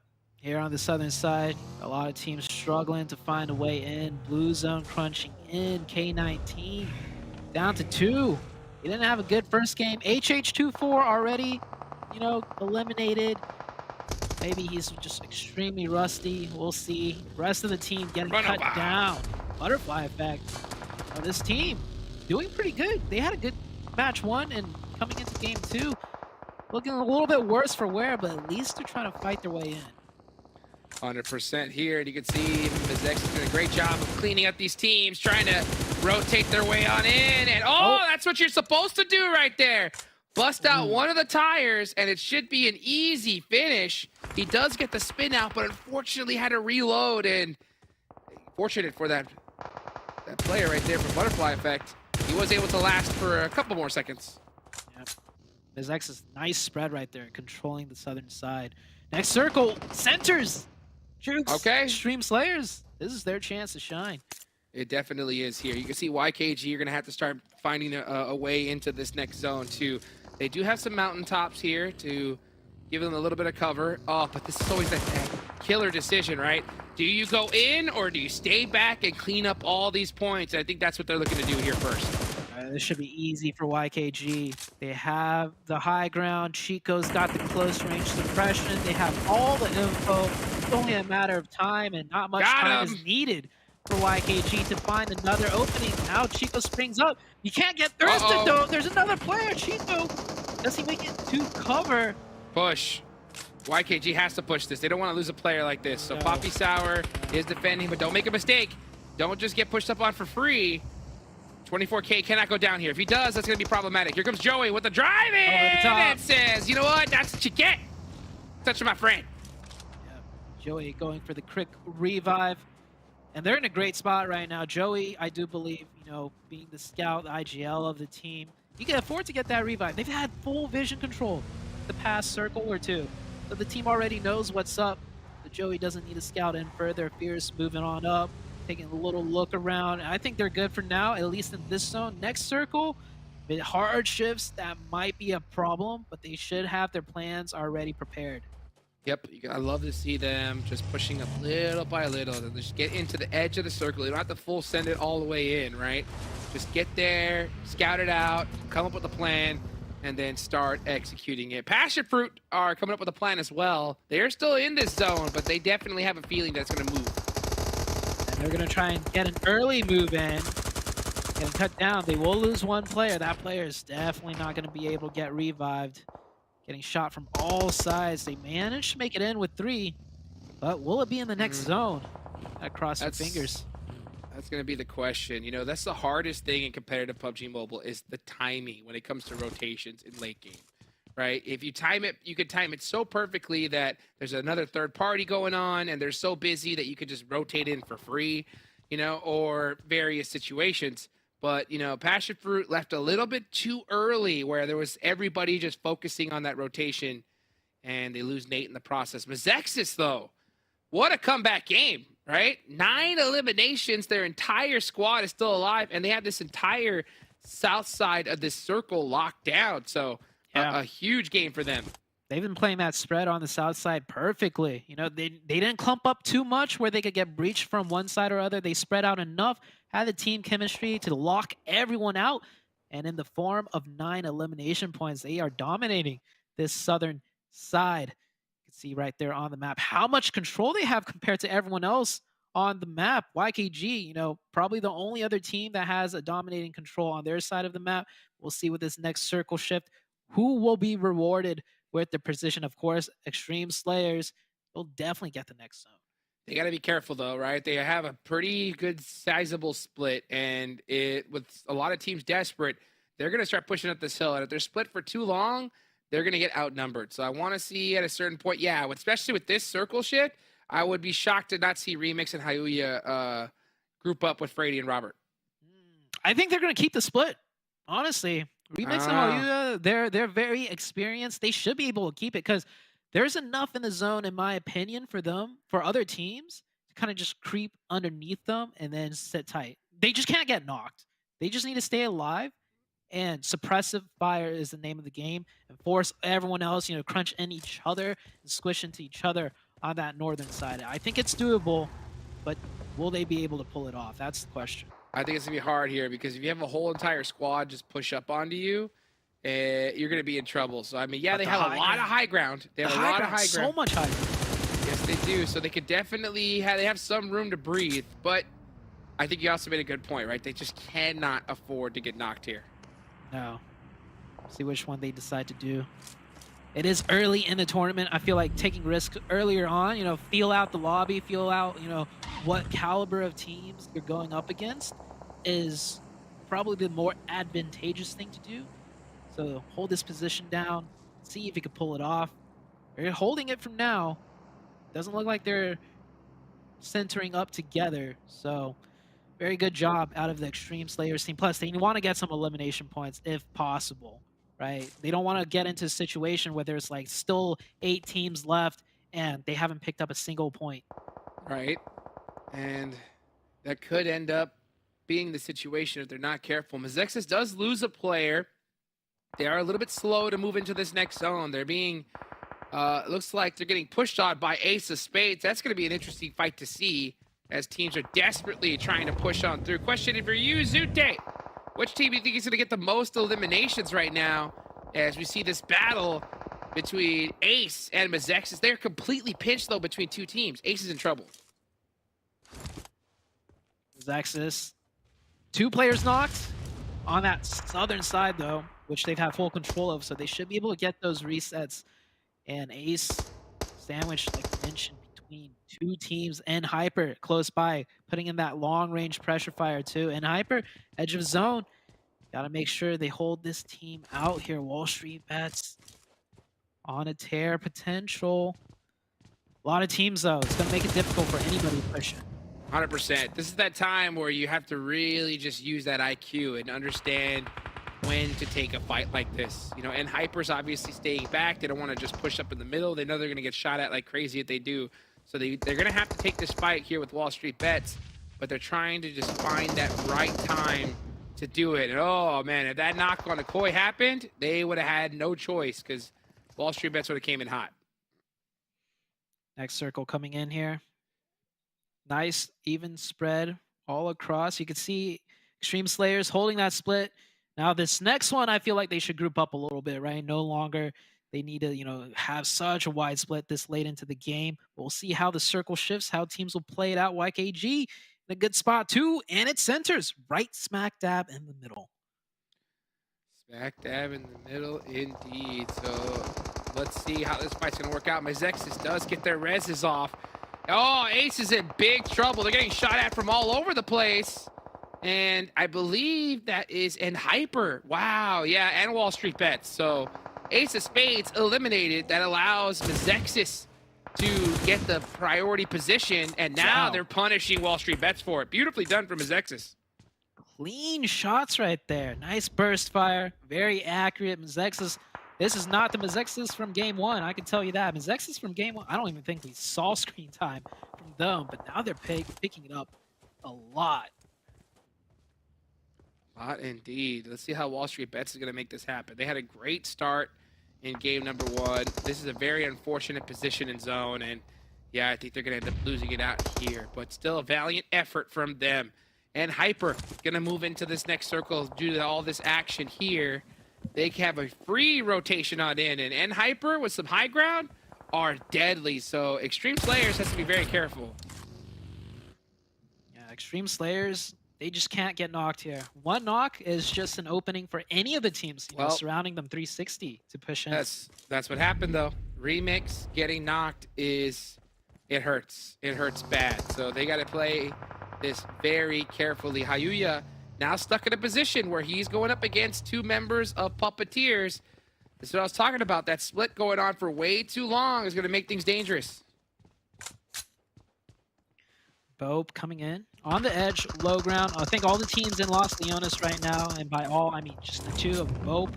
And I guess PASSIONFRUIT, they made it out of Los Leones. They're going to be pushing up on that northern side, especially with Remix getting knocked right there. Not able to get revived either. That is rough. Rough indeed. And I'm looking at him right now, and Extreme Slayers, they do have him knocked. Oh, he does get revived. Okay. So Remix gets revived. Okay. Hayuya goes to him, and because of that, that allowed PASSIONFRUIT to completely outflank them. So now, even though they did get the res off, they're in huge trouble. I mean, Extreme Slayers could lose this now because of that one decision. And oh, they're fighting back though. So you see, yeah, PASSIONFRUIT's got ahead, but the good nade from Extreme Slayers gets a knock. PASSIONFRUIT's just down to the 2 players. Close range combat here. Can Sixless and Juancho pull it off? Remix getting very close. They're going for a revive. Surely not, Jukes. Oh my gosh, this nade is a GG. Well played. Big mistakes here from PASSIONFRUIT. They have the numbers advantage, but this utility usage from Extreme Slayers completely shuts them down. PASSIONFRUIT's a little bit too desperate for that revive there. That's all down to Sixless, the solo player. He could pull off some amazing, you know, just placement points, being a snake, but there's no grass around him, and they're definitely looking to clean out the last player. Yes, they are. Here comes Hoya. Coming up the top. Oh, and the 180 is going to get him out of there. So PASSIONFRUIT's done and dusted. PASSIONFRUIT's out of there. I don't think they managed to pick up too many points either. Extreme Slayers, they continue to hold it down. 5 elimination points. I do think a little bit undeserved because he should have got taken out, especially with that knock onto Remix so early on. But they'll get another chance going in. Hyper, meanwhile, and they continue to fight their way in. So I was just talking about earlier, right? Being able to get away with stuff here in the NA stage. A lot of these teams are taking advantage of these simple mistakes here. MEZEXIS now pushing up on that Hyper. 12 eliminations, a dozen to the nade. That's a beautiful nade. Ooh, just a little bit cooked. But hey, if you can't get it done with the nade, bust out the UMP, baby. And that's exactly what he does. Yeah, hit him with the nade, knock out that audio, and then go for a quick push. Nice little 1-2 punch from MEZEXIS. Skyline on the other side trying to do the same. He doesn't have a teammate close by, but he's going to make that. Oh, he does! Over the top! From the bottom! Rin! The DBS! Got him! Oh my goodness. For a second, I thought I was going to give him too much time and he was going to get that thirst off. But Ed Hyper gets eliminated, and MEZEXIS is on a tear. Baton with 6 eliminations to his name by himself. They do end up losing 1, but this 3-man squad is a wrecking crew right now. Oh, that wrecking crew working in perfect unison. I want to highlight real quick, Jukes. 1 over the top, 1 straight in down the middle, and then 1 coming in from the low ground, synchronized together. That was beautifully done by the MEZEXIS team. Beautifully done here, and what a comeback, especially after being taken out first in the last game. I've been really concerned with MEZEXIS, especially after, you know, PMWI. They got punished in PMWI, but this is a whole new roster here for the most part, right? A lot of new players, new faces, and they are putting in the work here in match number 2. Big time. Yeah. We'll call match 1 a fluke because the way they're playing, you know, it's not even they're getting blessed by zone. They've been gatekeeping out so many teams on the south side early on with a nice spread. Coming into the late game, you saw that teamwork, that unison. It was a 3v1, but they made sure not to lose a player. Man, this MEZEXIS team looking really strong, Jukes. Really strong indeed. Yeah, they didn't do it against just, you know, no easy peasy teams. They had to circumvent in Hyper, you know, Wall Street Bets, who had a crazy start to the day. And now we're getting into the end game here. Frady's got the MG3. That's the gun you want here in the final rounds. They do take out Baton, but, oh, actually, he's not going to be in a position to get rezzed, as Frady is going to start throwing out that utility. Baton, does he get away in time? Oh my gosh! Ooh. Getting popped out the vehicle. The MG3 too strong. Here comes Extreme Slayers. Yeah, very tough push up the hill on the low ground. That's a good nade. Good and nade. oh, shots from the side. He's got to readjust. Fade away, going prone. Another huge one. No openings though. That nade, those nades were so huge. They completely stopped the push from Extreme Slayers. So it bought them a little bit more time. But those off angles from YKG are just disgusting. They have no choice but to just hit that lay down and try and survive. So MEZEXIS, you know, an absolute wrecking crew here, but it might just come into an end just due to the zone. Yeah, due to the zone. They're not just contesting, you know, the high ground like Extreme Slayer's been throwing the whole time. That off angle you mentioned from YKG, so deadly. YKG players, they don't miss right now. They are playing on point. And YKG, back-to-back good games. They did lose Chico, but look at this position. They are so well set up in this one here, and the Canadian Eagles getting picked apart. 1 player up, and that is gonna do it. They are gone. 4 teams remaining. Top 4. Let's see who's gonna get that chicken dinner. It's gonna be a close one. 4 teams remaining, and the circle, it is done. We're heading down to the center. Obviously, Extreme Slayers, this is their game to win. They've got, what, control of like maybe the entire circle, the high ground, and center zone is pretty much theirs for the taking, with the circle closing into nothing. I'll tell you what, YKG has Joey, and that's going to be a problem. All right. a big problem. Extreme Slayers got to play this very carefully. They, by all means, with this zone and that high ground, should get the chicken dinner. They did make some little mistakes here early on, but were able to get away with it. So can they finish this game strong? That's going to be my question. The center of the zone, I don't think is on top of this mountain either. So that's going to make things interesting. I think Extreme Slayers is going to have to jump down. MEZEXIS desperately having to push in through the smoke wall, just getting picked apart piece by piece. Yeah, YKG, they should make a play off this. And, Remix gets knocked? Maybe by a nade, I'm not sure, but YKG has a huge opening for them. Crow? And the Crow could get one. Crow does not. It will come down to a 3v3. Maybe that revive will go off. Blue zone is closing in. And Jukes, you said center zone, maybe not on the high ground. That's going to be huge. Fierce! The nade for Fierce! YKG's game? Back-to-back, Jukes? Fierce again? Fierce again with a nice nade up top? Does he hit it? He gets it! Fierce is throwing some heat-seeking missiles. YKG, back-to-back chicken dinners. That's how you get it done. Wow. Just wow, Jukes. Whew. I mean, Heat missiles. Was that in the patch notes? I think it was. I think it was for Fierce, right? Because he has been practicing them all day long. I mean, Extreme Slayers had the high ground. They had the opportunity. And YKG just said, nah, our game. Our game, baby. They did that with 3, by the way. That's true. Three-man squad. Versus 4. That. Dang. YKG. I mean, okay. I don't want to get too ahead of myself, Juice. I want to see this YKG, not just in the NA stage, though, right? They got to keep this up the whole entire time up to, and hopefully, fingers crossed I don't jinx them. They qualify into Americas. Looking like cake for them right now. But yeah, man, this team's looking strong. Dude, that's ridiculous. It's crazy to see them here because I'll tell you what, like Extreme Slayers, they had a great position. I saw them make a lot of what I would call pretty simple mistakes, and in the NA stage, they got away with a lot of them. But you know what? When they finally go against a team that will really punish you and capitalize on those mistakes, like YKG, right? It just goes to show how easily things can turn around, even when all things look good. So I think that was a great learning lesson for Extreme Slayers. And honestly, if you're going to learn it, second game of the tournament in a long format one like this is the time.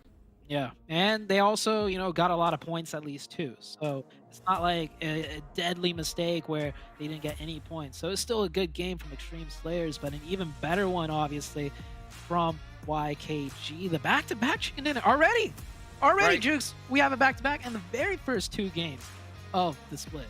Yeah, another team I gotta give mad props to is MEZEXIS, right? MEZEXIS went ham in this match. Yeah. Crazy amount of eliminations. So much to talk about. Go ahead and get it from the desk right after these highlights.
YKG, man, I predict them in this match. They won, but I don't get the prediction point for that. It was about most eliminations, but they closed things out. And man, Fierce, those nades, the one he hit on top on a Remix and Co, like that was phenomenal. That thing, I think, set them up for the final push, the final finish. But obviously, Extreme Slayers, I think, Seven, you mentioned, they had to come off that high ground eventually.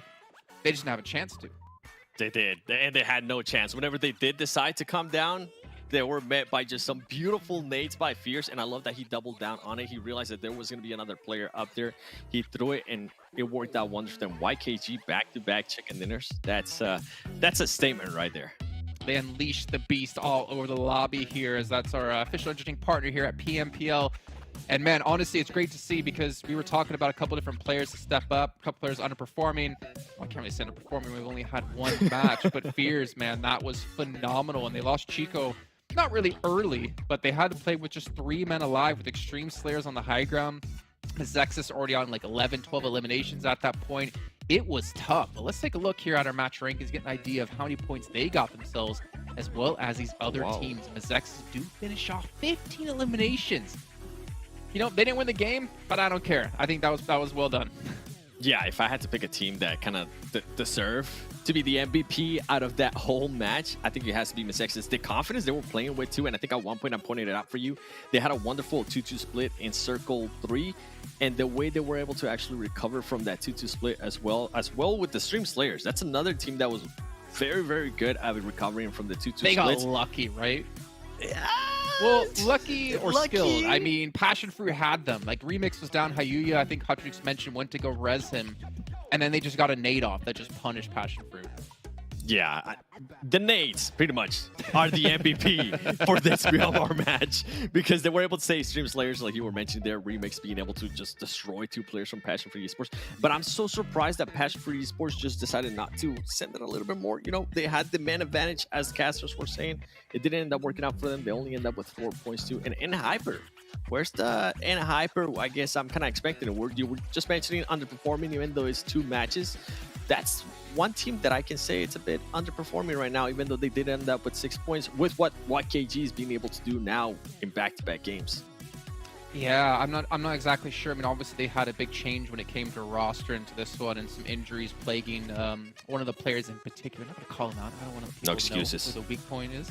Yeah, I mean, come on. I mean, you have an injury. It's called a height injury. And we have to get you a box every event. But looking at the rest of the list, though, Canadian Eagle Esports, though, man, we were watching this game, and I was going hard on them. They had the southeast side of Los Leones for 18 minutes and did nothing with it. And to me, that is a bad sign, because I've talked every season in, like, you got to be a team that's proactive. You got to be able to pick up eliminations, but you cannot just sit there hoping you get placements. They had every opportunity to push, to get out of that position early on, especially when the zone started to shift away from Los Leones, but they sat there and they got only the 4 points. They were just looking to farm those placement points, and those placement points ended up being just 3 points. Completely backfired for them. At one point, I think I saw a 2-1 split out of them, but they weren't able to turn that into anything, as they just held it for a very long time. I want to see a little bit more aggressiveness out of them. Well, speaking of bad luck, what about skills of mine, man? That's 2 matches, 2 hot drops. That's not bad luck. That's just bad research out of them. 2 hot drops? Come on. Okay. Back-to-back matches? Come on. Let's take a look at our total damage here from this last match. Obviously, MEZEXIS should be extremely high when it comes to this, and you will see 3,100 damage done. I mean, Crow had over 1,000 himself. 15 eliminations, like, that's fantastic. And Extreme Slayers, I think what's also kind of impressive about this 7 is, like, the high ground. Yes. Yeah, it's great to have in situations like this, but it doesn't necessarily mean you can finish off those knocks. But they were able to do it on quite a few different fashions. I mean, 13 eliminations is a strong start to the day. They were, and I think at one point we were wondering where MEZEXIS player was getting shot at. I think we both thought he was getting shot from the side, but it was actually Remix from one of those top mountains, being able to find an angle and actually shoot them back and hold off some of them.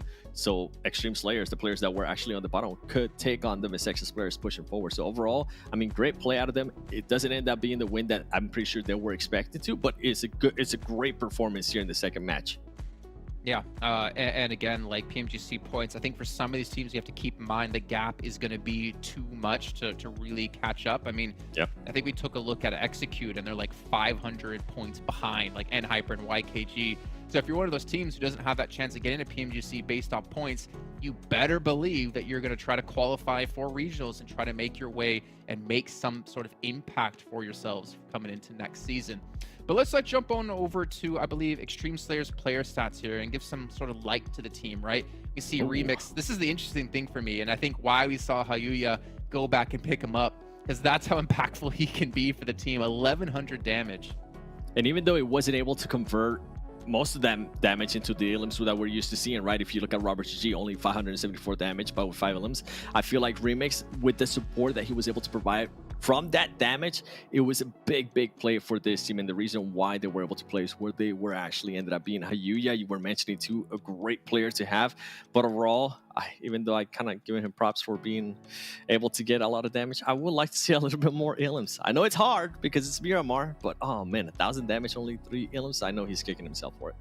I mean, again, like, right? Like, you can maybe get some shots off on the high ground, but you're not necessarily going to get the knock from it too. So I think maybe that's where the damage kind of comes in from 7. Oh, 100%. I mean, as I mentioned, it's Miramar. It's hard to actually finish people when you get the knocks because of how the terrain changes. It's pretty hard. So I give him a break. Okay. For now. For now. 7's coming for your Remix, so pick it up. Pick up that slack. Let's take a look maybe at MEZEXIS player stats if we have the time before we hop into Sandhawk. And obviously, it's a big change in their lineup here. And Baton, the in-game leader for the team with the most eliminations, but Crow, 1,200 damage done. That has to be our biggest game so far out of damage out of a single player yet. It definitely is. I mean, being able to put 3 elims, but let's go back to Baton. For him to be the IGL and still being able to put up those numbers, there's one player that comes to mind, IGL, and being able to put elims. Do you remember, Jason? Who is it? Starts with a B. Yep, I know who it is, but unfortunately we don't have. No, go ahead. Beowulf. Beowulf, the Bayo Mayo. That's exactly the one, Bayo Mayo. I love me some Bayo Mayo. It's fantastic, and we're gonna get maybe a glimpse of the Bayo Mayo coming into week 2 with our analysts coming in. But we actually have our second or third match of the day kicking off. It's Sandhawk. Let's get back to our casters. Things are gonna get moist. Wow. That is what I'm talking about. You know what? It's crazy because, you know, now I'm hearing Beowulf's name. I'm hearing all this stuff here. The nostalgia is kicking in hard, Zute. All right? Yeah. Nostalgia's kicking in hard. I think that all we need to do is see Bayo make a return. Okay? Okay. And Carnage needs to make his return as well. Okay? Oh, on the same team, and then my hopes and dreams will officially come true. Bayo and Carnage on the same. Oh man, for the people that don't know, let's just say that is like mixing ketchup and I don't. Let's just say those two don't go together. Oil and water, right? Oh. Okay. Ketchup and tuna fish. I don't know, right? Whatever it is, it's gonna be crazy. You know, yeah. Imagine a roster. Ketchup goes with a lot of things. That's true. That's true. Maybe. I don't know. Who knows? I do know something, though. I see SLR taking the center of the map, boot camp, all to themselves. So great for them. Here, Next Zone does pop on up as PASSIONFRUIT did decide to go to that northwestern island. But with this zone, they're going to have to start making that rotation pretty quick. Oh, Wall Street Bets. This is a little bit of a fragmented drop by them. They're split up, like, not in Painan, but around Painan. 2 players, you know, from Wall Street Bets stuck in Painan. And, oh, yeah, they already lost a player. I don't think they were ready for this drop. They were popping off, but now they're going to do the exact opposite. Looks like they're going to slowly get cut down here and isolated. This is why you don't do hot drops, ladies and gentlemen. It's just too risky. Like, the odds of you landing, and especially with the RNG of loot here at the competitive level, which one day I pray changes, right? But for the time being, you just don't know what you're gonna get. So you drop into a building, and you know you land on a machete, and this other guy lands on level 3 armor and a good old-fashioned AK. You're good to go, and that's crazy. Is because you know what? It's insane to see, but you know that's the risk you take when you hot drop. And we just saw Wall Street Bets from a crazy performance, right? So now losing a player early on. Oh, Puppeteer's getting challenged for this position. A very fast push. Super lazy reflex, looking like long. The speed gives them the upper advantage. You know, Puppeteers, they need to be up here faster, especially in a zone like this where you'll get teams rotating right by that mountaintop. All right, hurry up. Hurry up. Get moving quicker than later, because if not, you won't get punished. And that's what just happened right there. Puppeteers losing a player. Obviously, they are going to make a very, very quick rotation here. This is a risky one. Huh. And as we watch SLR push on into boot camp, as they had a little bit earlier, they know that this is clear because this is where they landed, and they're gonna go back and loot it up. Yeah, okay. Nice little quick pick right there We'll take for that. the team. B-Fire also getting a point fresh, picking it up for his team right there. 4-1-2 Nomads. The unfortunate player already done and dusted here. 3 in point, this yeah. Sandhog game.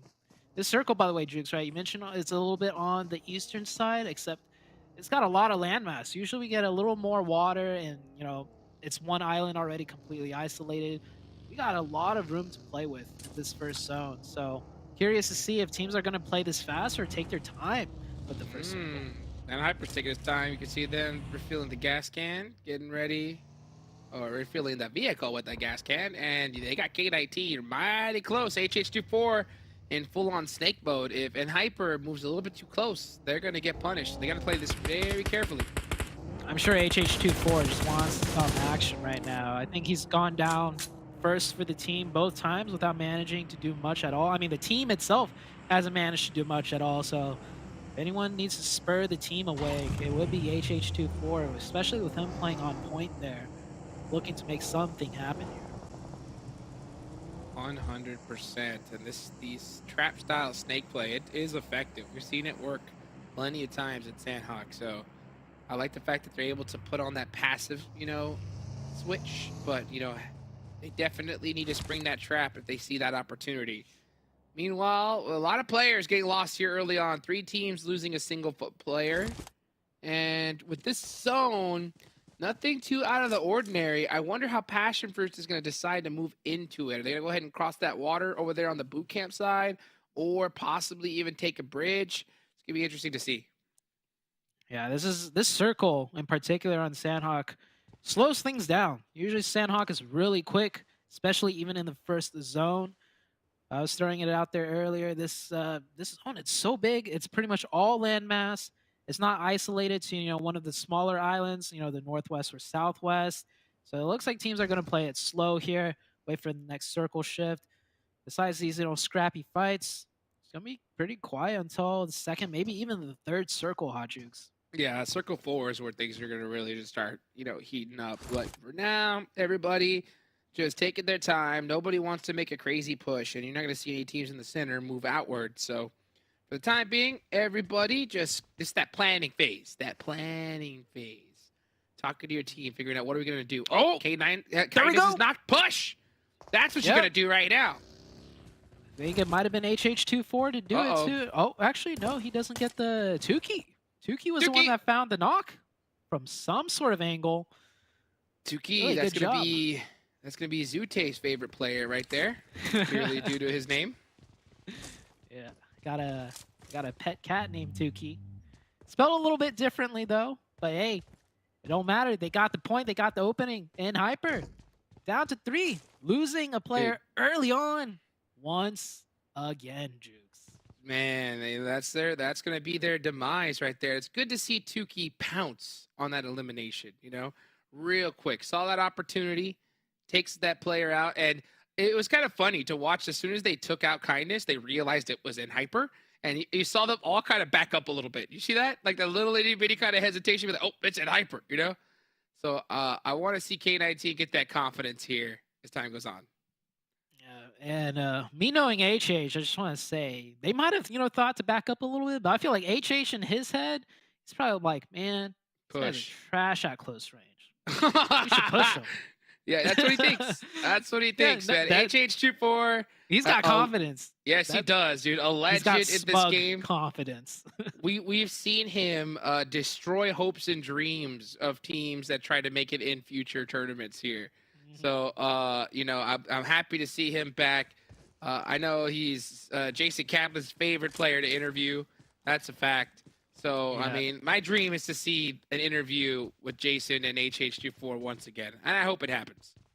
Yeah, make it happen. I mean, if they pull it back, if they turn things around, they had a rough couple of first games. K19, it's early on in the tournament still, man. Anybody can take it. And a nice little pick onto Hyper. Hopefully, you know, makes them feel a little bit confident again. And next zone did shift up north. Jukes and Hyper are already out of there. Got the vehicles and rotated more central onto high ground nonetheless. So that's where Hyper's at. Yeah, right near Bond. So they are big chilling right now. Gonna be hugging pretty close to K19.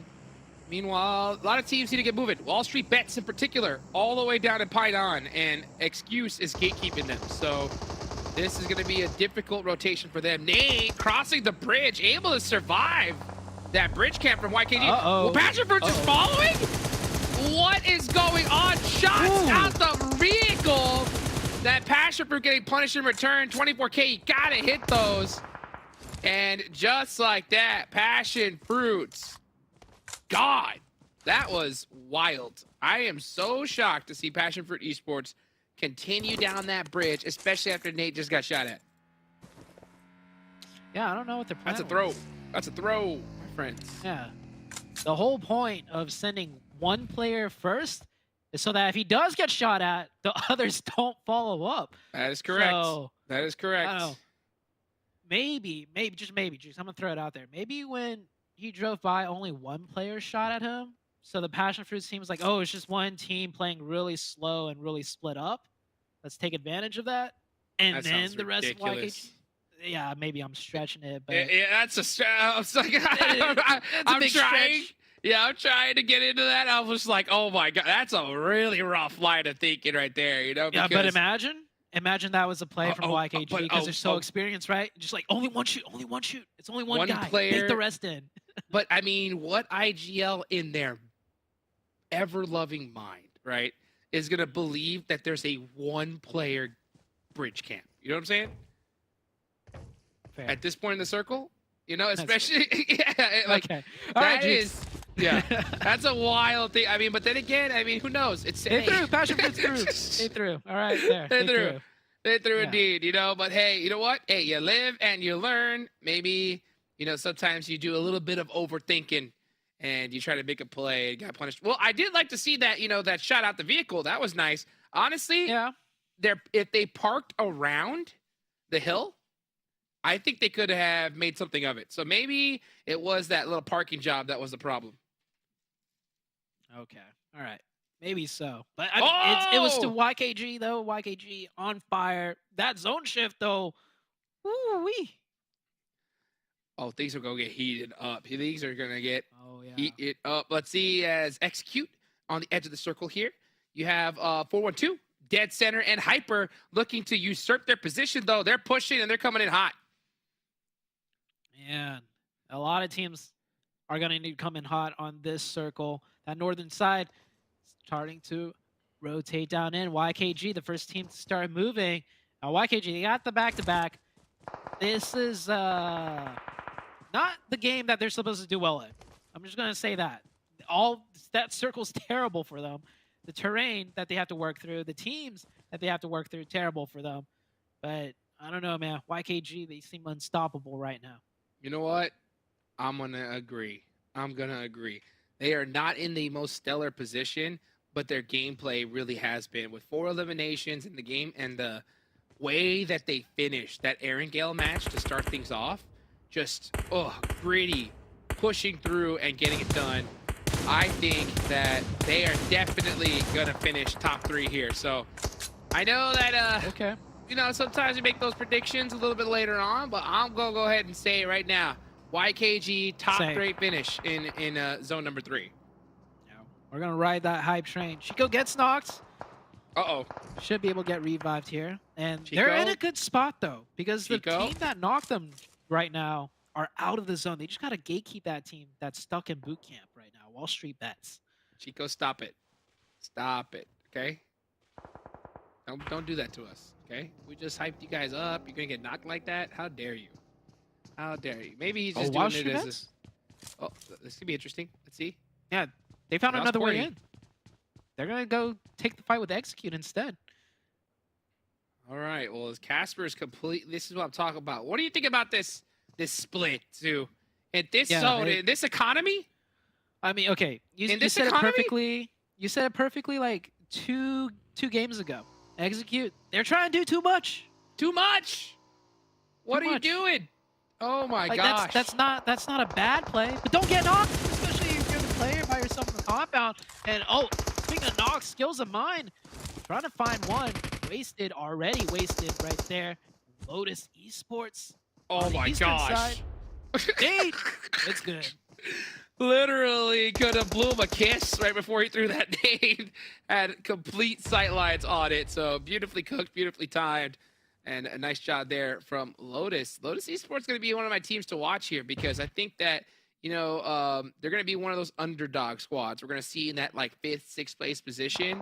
And a good couple games, all it takes, and we're going to see them rocket launch themselves up. So I think teams got to keep an eye on them. And one team in particular is K19. And with this next zone. Zone shift. The zone shift. They got to get this done quick. Yeah, good nade by HH24, followed up by Trip. Looks like more than one player got the Beautiful missile patch. And oh, that's what I like to see. HH right there. That's that confidence. Get the nade knock, stand straight up, and laser another player in the grass on the southern side. Oh, looks like they're getting cut down though. Trip is knocked. HH24 about to get knocked as well. Skills of mine still alive, being a thorn in the side of these teams. And oh, Blinky. should be good. Beep. Goodbye. Out of there. Skills of mine gone just like that. And we're going to see half this lobby get erased in the next couple of minutes. YKG have one of the most ridiculous pushes to make. This is so tough with this hard shift. They lose 2 players early on.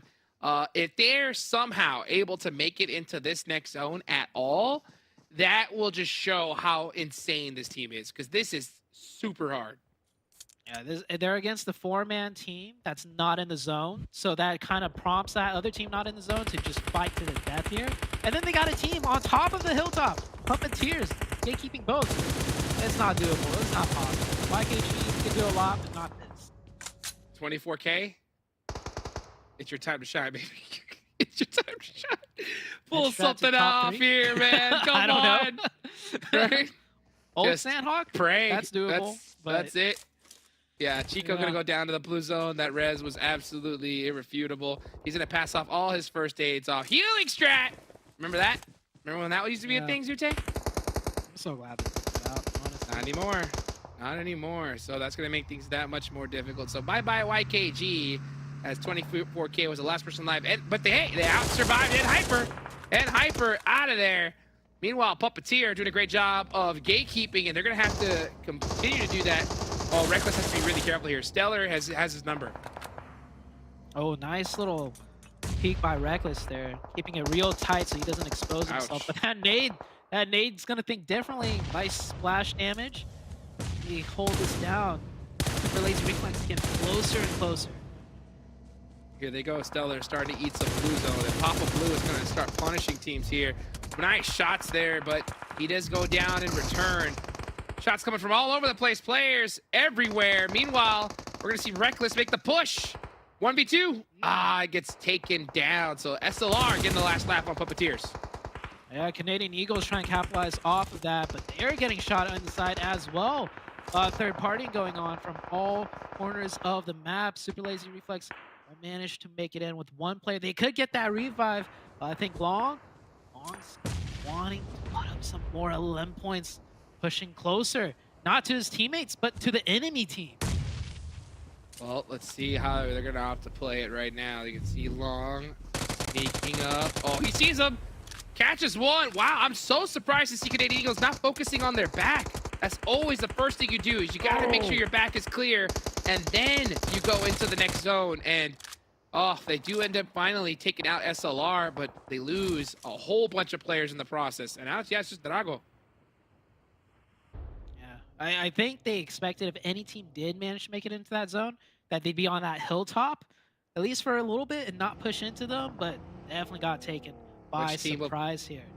Which team will finish top 3? Jason and Seven have picked BOPE, the team dead center in the map in Zone 5 with cover. Very bold prediction from these guys. Very bold prediction. Let's see if they are able to do it. Let's see how 412 is going to push from outside of the circle. Excuse doing a great job of get it done here on the edge. Meanwhile, Execute, yeah, really far behind. And there goes YKG. Execute coming in over the top. Excuse coming in from the low ground here. Player advantage to Excuse. Blue Zone, though, starting to chunk. Can he get that med off in time? I don't think so. He does go down to the play zone. Other teams still gatekeeping and caught sleeping. Trick just knocks and opens the door himself with that DPS. Hello and goodbye. Just like that. Trick, last player up for Execute, but still alive, putting in some points on the board.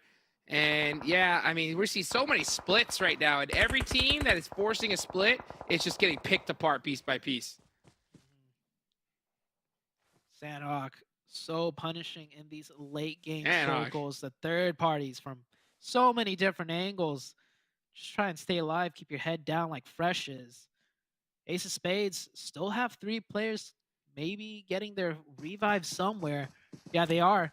So Ace of Spades will remain as 4, and not many teams with 4 up. Actually, Ace of Spades is the only team with 4 up right now.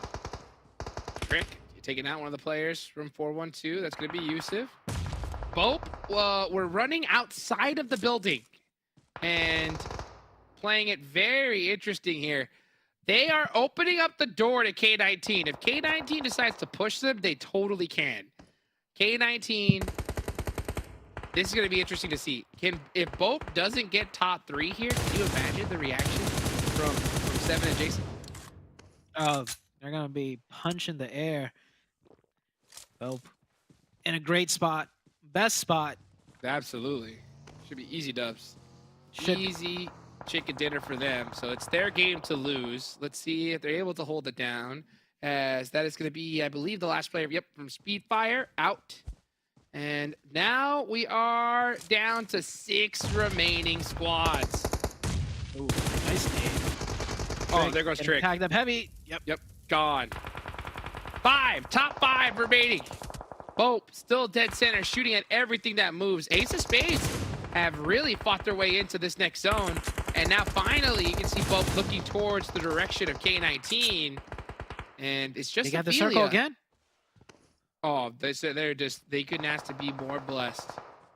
Will a team get there in time? Oh, it was Ace. Never mind. Yeah. I thought it was BOPE that got knocked. That's Nightcrocs. Nightcrocs with a disgusting angle here, doing a great job putting that fire down range. Such a tight peek. Oh, here comes the push, Jukes. Actually, no, they're just gonna go to these buildings, and they're chilling. Oh, they're chilling. I have just heard from, I just got word from Seven and Jason that they will walk off the show if BOPE doesn't make it top 3. Honestly, I do not doubt it, because this Ace is done for. Papa Blue doing too much damage, and that leaves 4 teams remaining. In order for that to happen, BOPE would have to go out right now. They're fine. Unless if Drago somehow wins this 1v1. No, blue zone. And then, third party from the other side too. That'll do it. So top 3, they have accomplished it, but now they're going to finish with a chicken dinner. This is their zone here. They have all the coverage in the world. They still need to finish strong here. Beautiful nade there from Ophelia. That should connect. Oh, actually just a little bit too short. Yeah, they're 4-1-2 getting closer and closer within the nade range. They're going to be tossing the nades right back out at BOPE. And, shooting the buggy. Giving away how close he is proximity-wise to the other team. Nice Uzi out of shot. hand. Great knock from Ophelia's holding it down right now from this frontline position. Putting in some nice fire here. They are going to find a little bit of coverage. 1 nade is all it takes, though, right? Yeah, here comes the util from Ophelia. That Molly spread. Oh, going to get a little close to Yusuf, but he's going to have a little bit more room to breathe. K19. Oh, HH24. HH24 is now in a great angle. Yeah, he's across the street already, looking to make a play, but here comes the close range of DBS. 1-2. That's the first one. Uzi DBS, he is ready for this fight. He gets the second. Jukes, Ophelia, playing 4-1-2 NOMADS. Ophelia feeling himself, but K19 from the other end is there. They're going to go ahead and get them finished off here. It is a battle between K19 and BOPE. Oh, that knock would have been so huge. But Scourge just barely missing the mark, and now he's stuck with Papa Blue. Oh, he gets Molotov! Nightcrocs in trouble. It's all up to HH, and Tuki have to make a play here. Oh, the player that got Molly did not go down, so HH and Dookie backed up into the corner, 2v3. They are on the low ground as well. The swing wide, Ophelia switches in for the DBS. Oh, it is done. Oh, Inside. the There's jump no shot! way, Jukes. There's no way. And Beautifully BOPE, done. BOPE, take it. I mean, sure, they got the zone. Ophelia just made some just disgusting plays there to really punch that chicken dinner home. So beautifully done there from BOPE. By all intents and purposes, that was the game they were supposed to win, and they did it. And I love the fact that they were able to do it with some solid chicken dinners as well. I'm not just chicken dinners, eliminations here too. Yeah, I think Ophelia, there's no way he had that DBS Uzi combo while they were chilling, you know, in the compound long range. I think he switched to that weapon or those weapons when, you know, he saw the situation. Woo! The weapons were on the ground, and he's like, you know what? I'm gonna pack the double close range weapon, the Uzi DBS, and he made it work. Look at that, 5 eliminations, 958 damage as well. So putting a lot of damage downrange. Beautifully done there from Ophelia. I mean, that is a game that will definitely get your squad hyped up. Yeah, I love the way they cleaned it out at the end. 2 over the top, 1 pushing in from the low ground too. It was a great decision, the jump shot. Great game, great Sandhawk match. Honestly, it was the first zone kind of made things a little bit slow, but that end game, so many teams got cut down so quickly. Oh yeah, I mean, it got spicy there towards the end. I love the fact that we saw BOPE actually finish it there. K19 got in the mix too, right? So I'm waiting to see them get a good game in. Yeah, get that confidence up, you know. Hopefully we could see them continue on here. Overall, we've seen pretty much every team we expected to have a performance so far. Let's go ahead and hear what the devs have to say right after these highlights.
I'm not gonna lie, I was not prepared to walk off the show because I might look professional up top, but I definitely don't look it down below. But BOPE take home a victory here. Chicken dinner on Sandhawk and also get themselves a top 3 finish.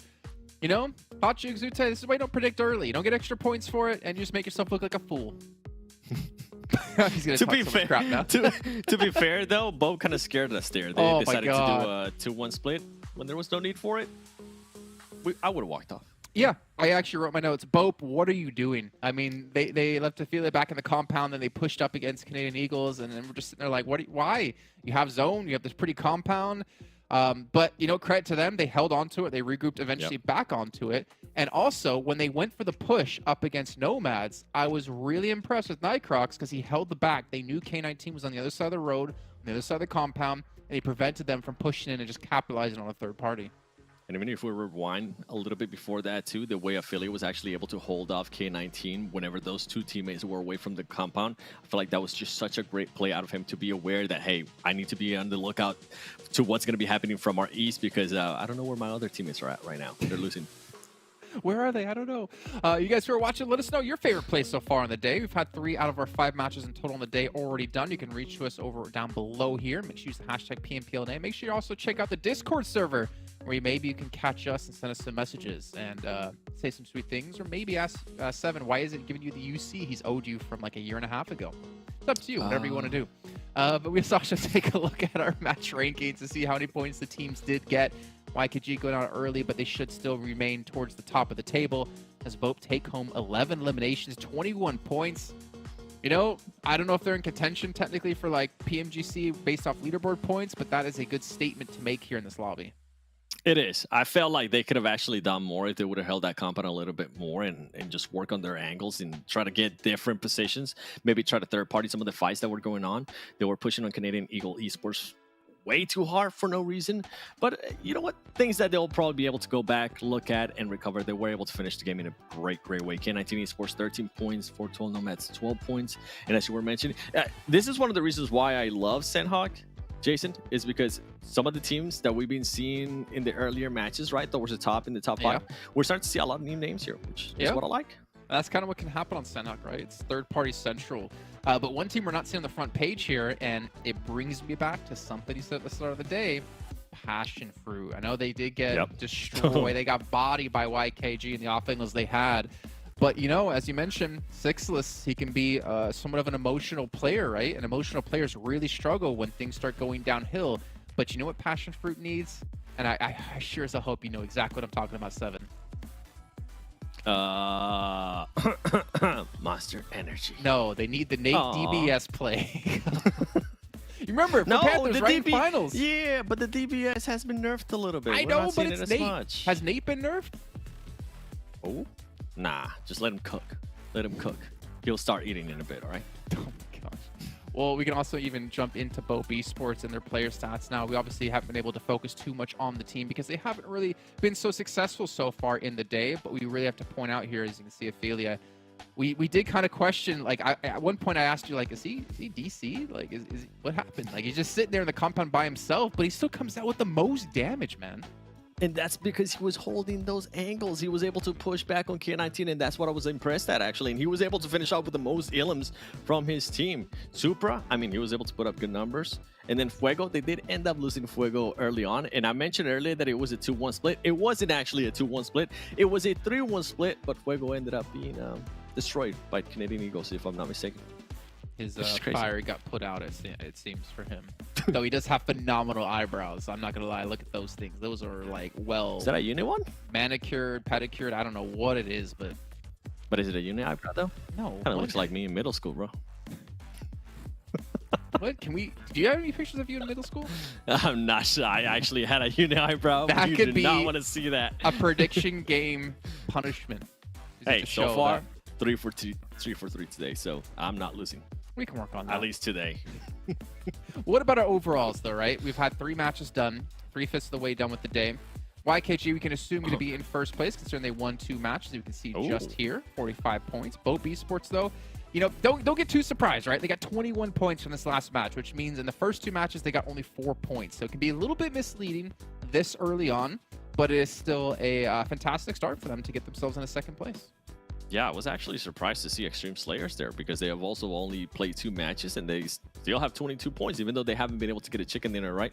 Then we have some of the other teams towards the bottom. Canadian Eagle Esports, I mean, we're talking about them, how they were going for those placement points in Miramar. Yeah. They are currently there in 6th place because they have played that extra match. Yeah, true. And to be honest, like, not to knock them, not to sound too harsh, but the style we're seeing at Canadian Eagle Esports is not going to be a CCT. It's not going to make you a championship caliber team. It's not going to get you into finals. It's not going to get you into regionals. They need to step up here. But the upside is for them, it's the first day. It's the first week. They have time because even Hyper are struggling so far to in 7th place. I'm so glad you mentioned that because, yeah, 3 games played. Currently sitting in 7th place. We haven't really seen anything out of this team. We saw a different drop location, and we were kind of talking about this when we were watching that last match.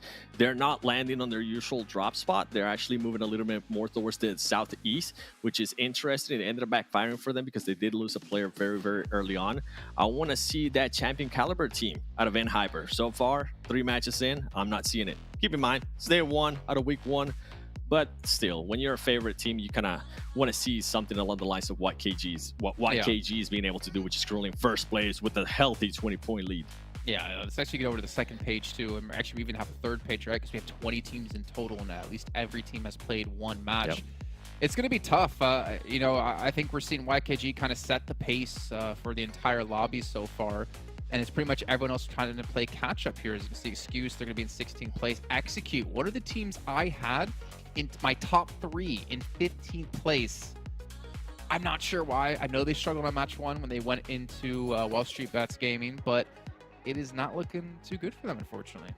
They had a bit of a bounce back here in the last hand, Hawk, but I feel like it comes down to we got to see Fate start performing. That's something that we talked about a lot in spring. Top player out of that team, I want to see Fate start performing and start putting up those numbers for the squad. Yeah, I want to see a lot of players on that squad Skills start of to Mind, put by up the some way. numbers, to be honest. And then Skills of Mind at the bottom, BULUC, CHABTAN as well there in like 19th, 20th place. Remember, four teams, yeah, will not qualify through into our finals. So you got to start to pick up the pace here. Got to start to earn those bonus points because those are going to be very important if you do get to the finals. But 7, going into match 4, I was going to think about making you do a prediction, but I'm not going to do that because you know what? We have a new group coming back in. Let's head over to our casters and we get into our 4th match of the day with Hotjukes and Zute once again.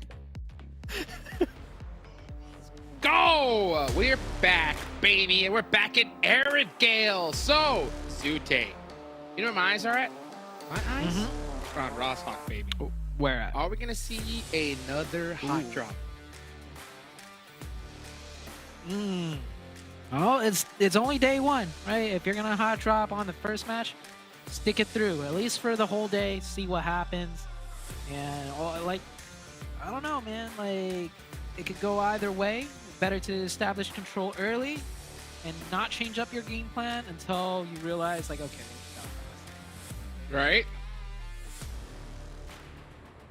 I think you're totally right in that position, because if you have teams, right, that decide that they want to dominate a particular drop location, early on is the best time to do it, for sure.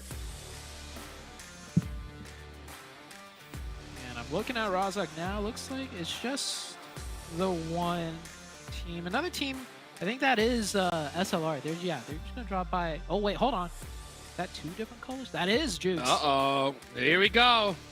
It looks like we might have some more Rozhok action. All right.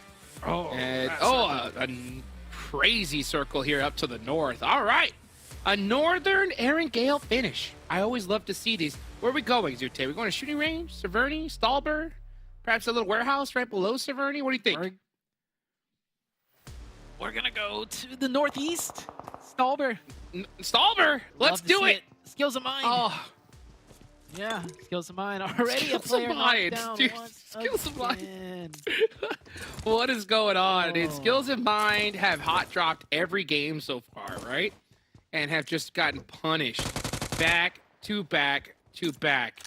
Name accurate right now.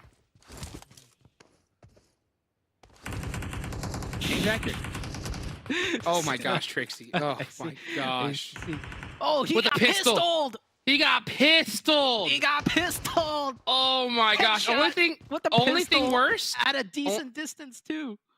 Only Oh, thing man. worse is pre-fire machete. You know what I'm saying? Pre-fire machete. That would be worse. But I mean, like you throw the machete before you see them. Just dude, audio we cue saw and then we machete to the head. saw Joey do it before, right? With the nice little Yeah. pre-fire machete finish. It was the most beautiful play I think I've ever seen. And man, Skills of Mind just tucking tail out of here. That is unbelievable. At adapted some point, yeah, you gotta mix this up. This ain't gonna work. Yeah. I mean, this time around, instead of staying in Rozhok and getting wiped out, they at least left Rozhok Bop, alive. bop. We'll see. Oh. We'll see what they could do with 2 players left. Illusion picking up one of those points. BULUC CHABTAN, decent start right now. 2 points on the board, and you know they have priority of the zone. There's only one other team. I like what I saw earlier. We do see Chico here in a tough spot. I'll touch on what I was going to say later. Chico, can he win this 1v2? Oh, nice adjustment. Can he get that 1v1? He does. Got one. Gets And the here finish. comes the comeback. Here, I'm not Wow. the backup. Fierce coming out in his little moped, saying hello.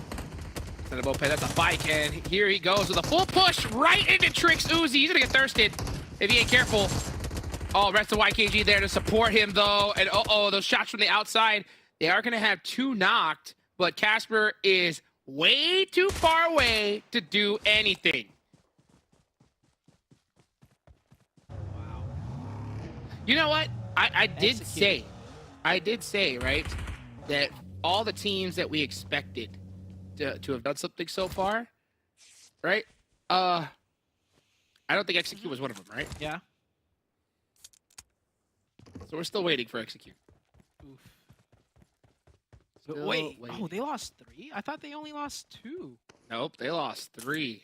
Where did the third player go Ouch. down? Did it, I think it was Tensa early on. So that is. not good. Oh. Wait, so by the time we Good. switched to Chico, did he already take out Tensa by himself? So Chico Oh. was holding it down against 3 players until backup came? Is that what you're telling me, Jukes? If that's what happened, ouch. That's all I'm gonna say. Ouch. Oh, man. That's wild. Execute. They need kill switch. They need kill switch, man. Make a change. You know what I'm saying? Hey, call in the Right. reinforcements, something, Yeah. because whatever's happening right now isn't working. That's for sure. Let's see. As we look at the map, Excuse still all the way in military, so they got to get going. You got BOPE Yep. as well over there by Milta. YKG all the way down near Primorsk. You know, that's what that fight we saw over there with Casper. Yeah, that's I don't what they think were fighting. expecting. Yeah, I don't think they expected to have that fight. K19, another good point for them. You know, K19 is one of those teams that I'm low-key cheering for just because HH is on it. 'Cause that man, I mean, there was a Legend. reason why his name was feared back in the day. So let's see if he's got what it takes still. Skills of mine, you know, down. Oh, I was gonna say down to 2. Now they're just down to 1. Yeah. Oh, It's just not working, man. It's not working. You gotta, no more hot drops. Go loot some, you know, just give it up. Go loot some gas stations. You know, go loot some shacks. go with some gas stations. Make something happen. You know what I'm saying? Because you know, Rozhawk, it ain't it. Yeah. I'm sorry. You know, 3 games in a row, and you get bodied all 3 games. It's just, yeah, you gotta make some adjustments. Meanwhile, Super Laser Reflex gatekeeping this bridge.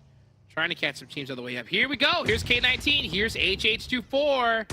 Tuki gets knocked from Puppeteers. This is that warehouse I was talking about right below Severny. So teams obviously thinking that this could be it. Dong looking to get into the mix. Ooh, That's 12K. it's done. K19. Yeah, down to 1. All right. Out of there. There's still more games to go for K19. This team, you know, does need some time to get synergized. HH24 just came back. Puppeteers, I like to see the aggression, though. I think they got like a long-range knock in the beginning because we saw K19 fighting a different team picking up a point. Yes. So that gave the info over to Puppeteers on what's going around, you know, in near their vicinity, and they took advantage of that. Pushed one team away. Now K19, or now Puppeteers, the only team on that northern half of the circle in arguably, you know, the best position. Yes, they are. They're in a great spot right now. So we'll see where they decide to go to. You know, and it's crazy to see because, you know, HH24, K19. For those of you guys that don't remember, HH24 and Tensa were like the best duo in this game for a good little minute. You know, they were a force to be reckoned with. So obviously they're not teammates anymore, you know, trying to focus on their own separate squads. But you know what? They haven't gotten it really kicked off just yet. But I think it's only a matter of time because once these players really get going, we're going to see something special, I think. Meanwhile, wow, okay. We just saw XS just make a long rotation all the way down south. Now they're going to be able to take Stalber for free and YKG on their heels, rotating in pretty late as well. Oh, that circle shift. Dead smack in the middle right there, keeping a lot of water in zone 2, so that could be potential foreshadow to a beach line finish. It's unlikely still, but hey, the water's still in. It's still heavy to the north. Anything can happen. And if you guys been watching, you know, PUBG Mobile, you know these circles can do some wild things. Oh, yes, they can. I think definitely that Stalber mountainside there on the east side of the zone is the best spot right now because you have so much oversight. You can rotate very safely in pretty much every direction. A lot of bowls in that area as well. You can think Hayuya is looking to go ahead and take up space in one and for the time being. Meanwhile, the Great Migration starting to happen as teams push their way on into this next circle. circle's heating up. I love circles like this where, like, you know, it's Erangel, it's early on. It's only circle 2, but already so much real estate, you know, cut off from the map. Most of it's water, and not a lot of hard compounds in this northern zone. It's more mountainous terrains, and knowing, you know, the geography of the zone is really going to be what's going to come in handy for many of these teams. Speaking about geography, that buggy does not respect geography whatsoever. Nope. Driving up any type of steep hill. We see it in Miramar all the time, right? Buggy defies gravity. Who put that rock there? All right, that's what he was saying. Meanwhile, yeah, we are watching Butterfly Effect take this side of the hill. I think this is a great position for them to take.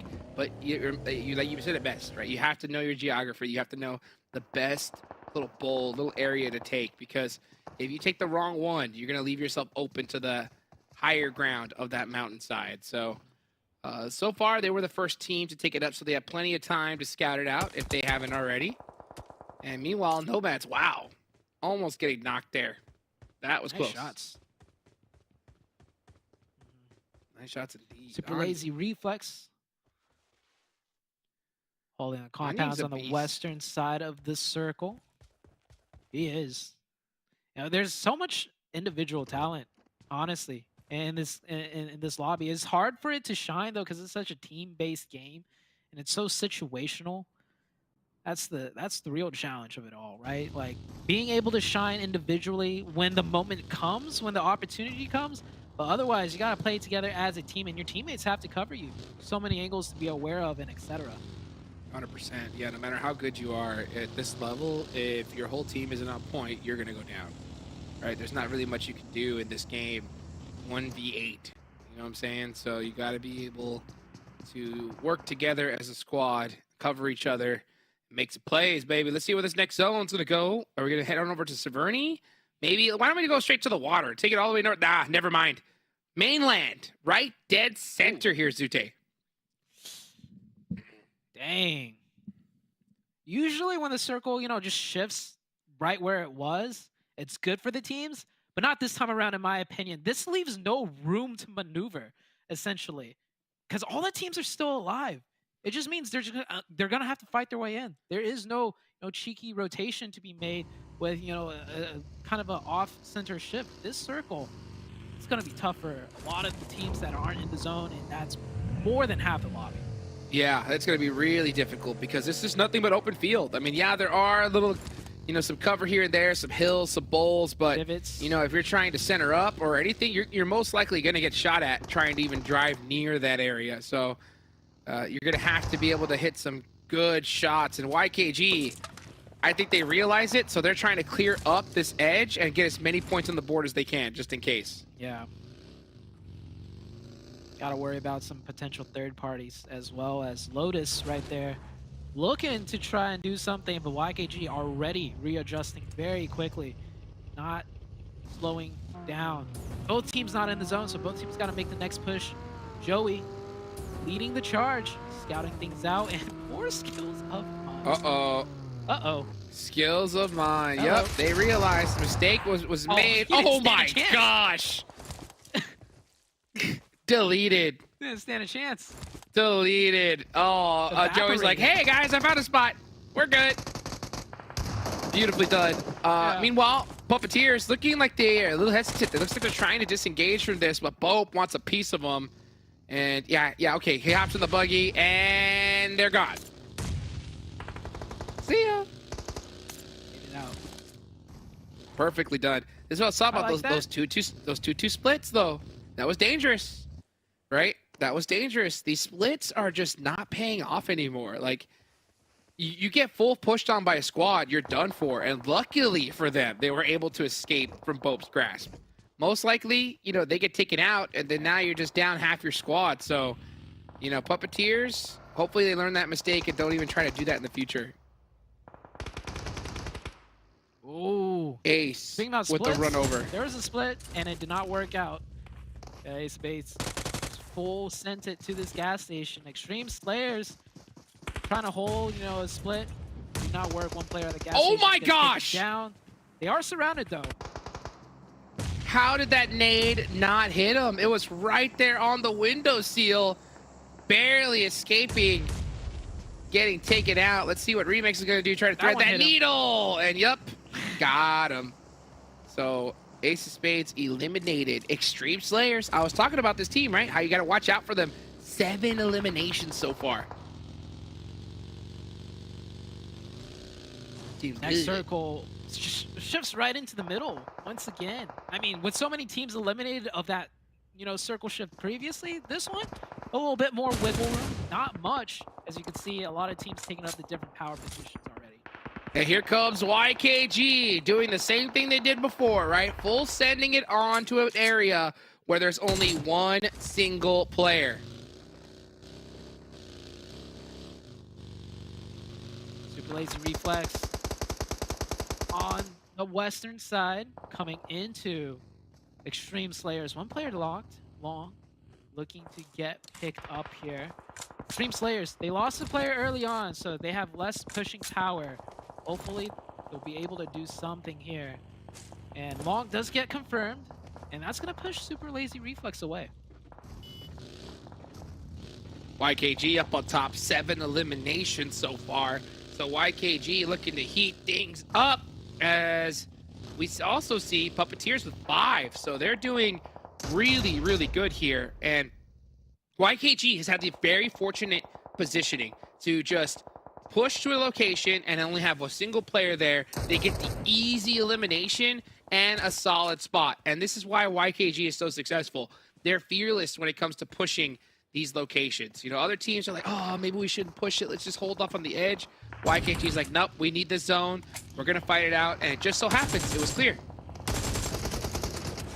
And oh, speaking about pushes, here comes Speedfire, deciding to full send the shack, and they make it in. They will take control of this shack right on the edge zone on the southern side. Not much room to work with, but when the circle's so small, you can take any real estate you can. Lotus Esports, Fishy gets taken out. SLR in the shack. A dream stays alive. Still Onion will barely. get the heal off and should get the revive. Barely alive right now. So we can go ahead and see exactly how they are going to be able to handle this after that, because I don't believe they have a vehicle to their name anymore. So they're going to be hiding out in that shack for the rest of the game. Meanwhile, you still have Butterfly Effect all the way up to the top, and they are in a really good spot here. Yeah. Oh, the nade's coming in. 4-1-2. Fresh goes down. And they needed second. Oh, they get the second one. Another nade coming in. These nades so accurate. Only one player up right now. RBLO each trying to do what he can. 4v1 situation. Got him. Bop. That's 4-1-2 Nomads making a play. Beautifully done right there. So Speedfire eliminated. 4-1-2 Nomads taking that beautiful fight. Extreme Slayers have been fragging out. 8 eliminations so far. 3 players up. They are good to go. Next zone coming out here.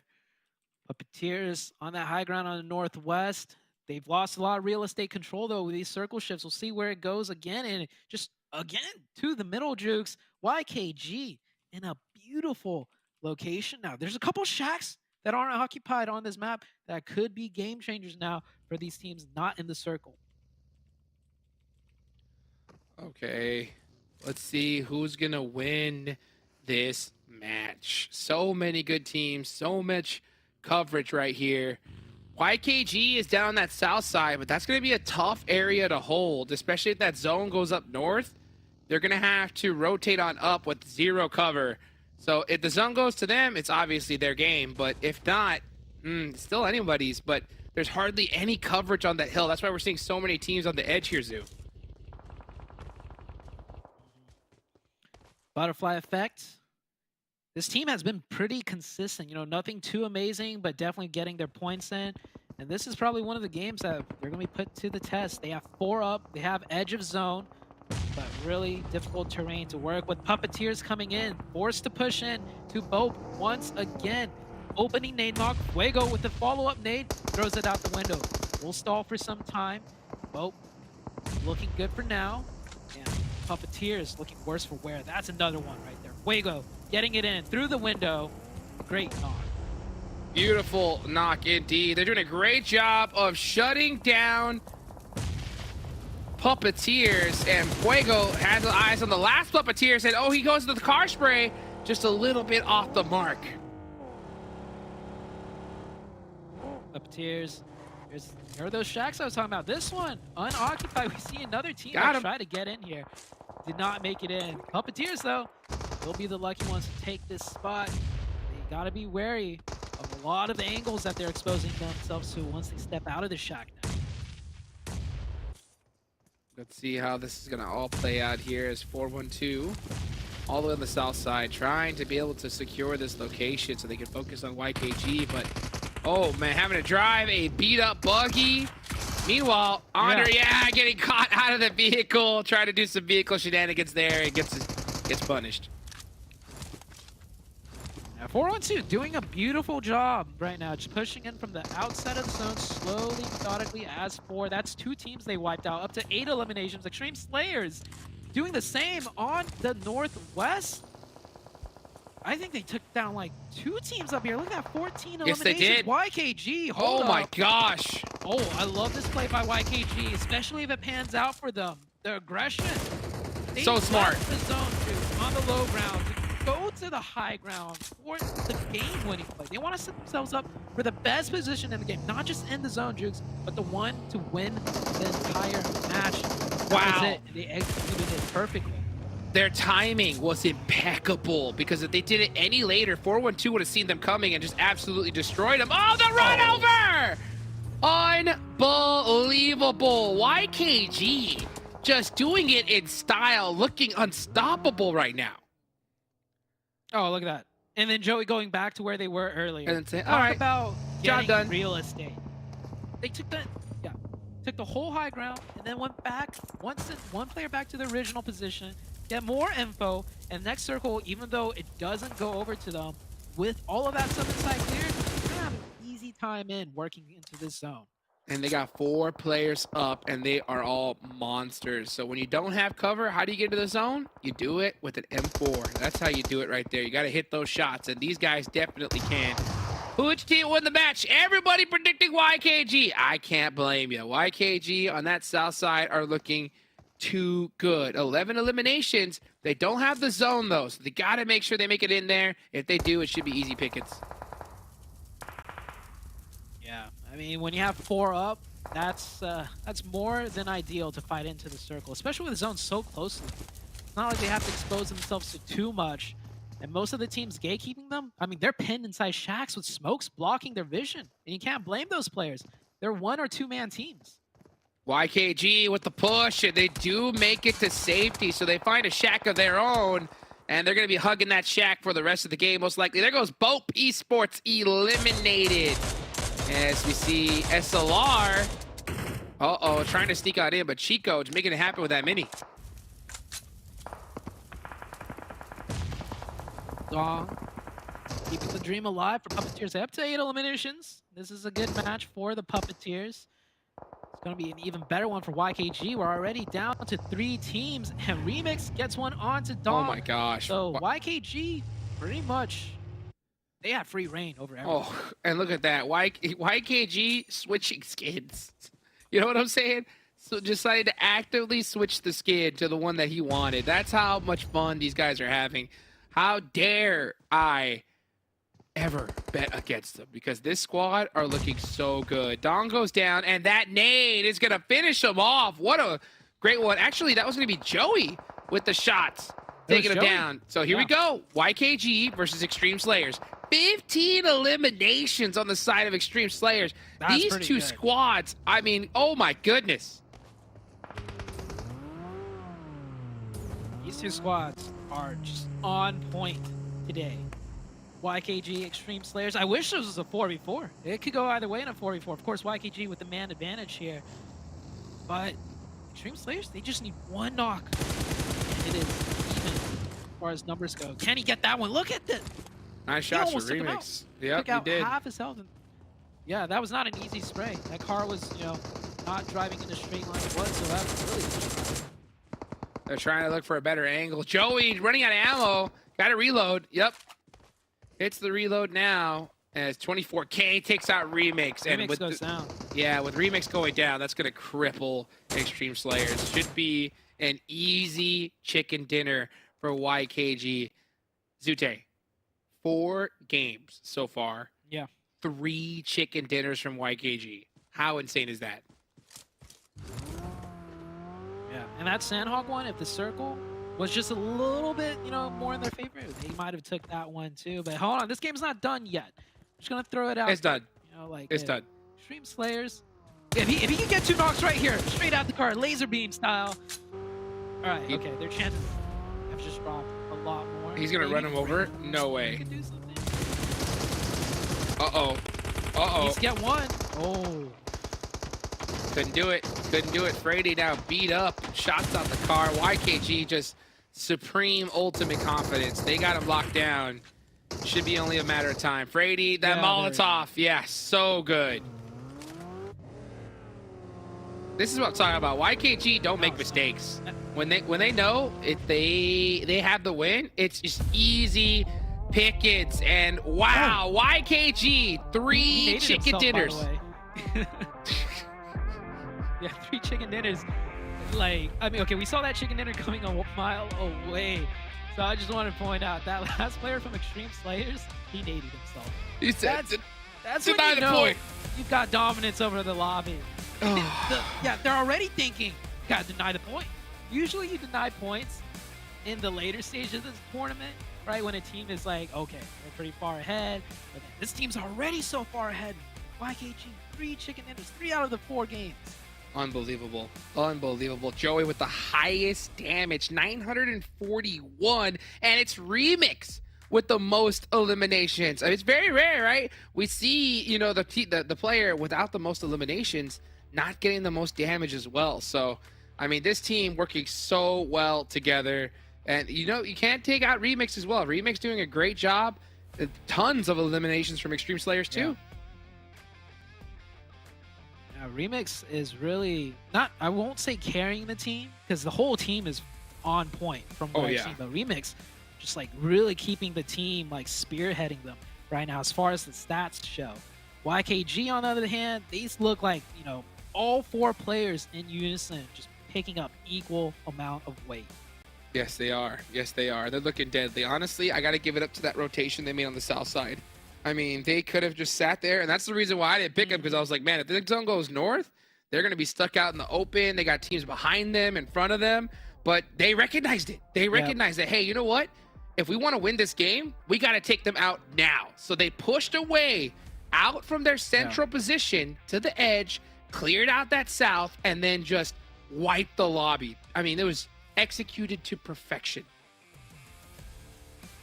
Yeah, and that's not an easy call to make, because they're leaving cover to go out into the open, uphill, to take a fight with a team.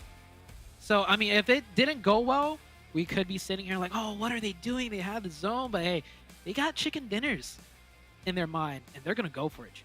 They said, we're not okay with just third place. We want first. And that is how you get it done. Can't wait to hear from Jason and Seven in just a little bit. Let's go ahead and take it on over to the highlights.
YKG have lasted out the lobby and surpassed all the talent here, taking home 3 chicken dinners on the day. We've only had 4 matches, 7, and yet they've won 75% of the games. That's a statement. That's YKG saying, you know what? We need to do better at regionals. You know what? We need to get into these international events. You know what? We need to win PMGC. Well, the last one's maybe a little bit of a stretch, but they have shown that they have, I'd say, stuck together as a team since last season, and they've definitely been improving. Like, kudos to them, honestly. They deserve everything right now. I've said it a couple times today. I'm going to have to say it again. And even though we were talking about it during the game, they're looking a lot like how Vampire Esports used to play. Obviously it's different, okay, because it isn't an A, but their playing style, like they're willing to take on fights that usually I would feel like YKG would just wait a little bit longer.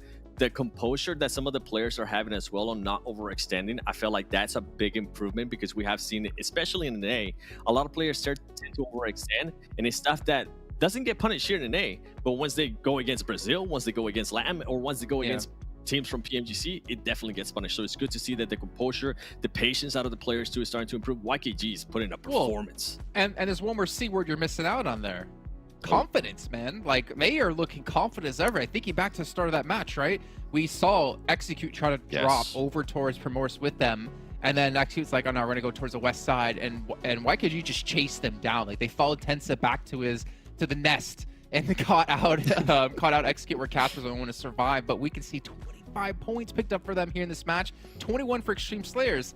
7, YKG already had a 20-point lead at the end of the last match. Yeah, it's gonna start to grow. Okay, it's still day one, right? They're growers and showers. Don't do this to me.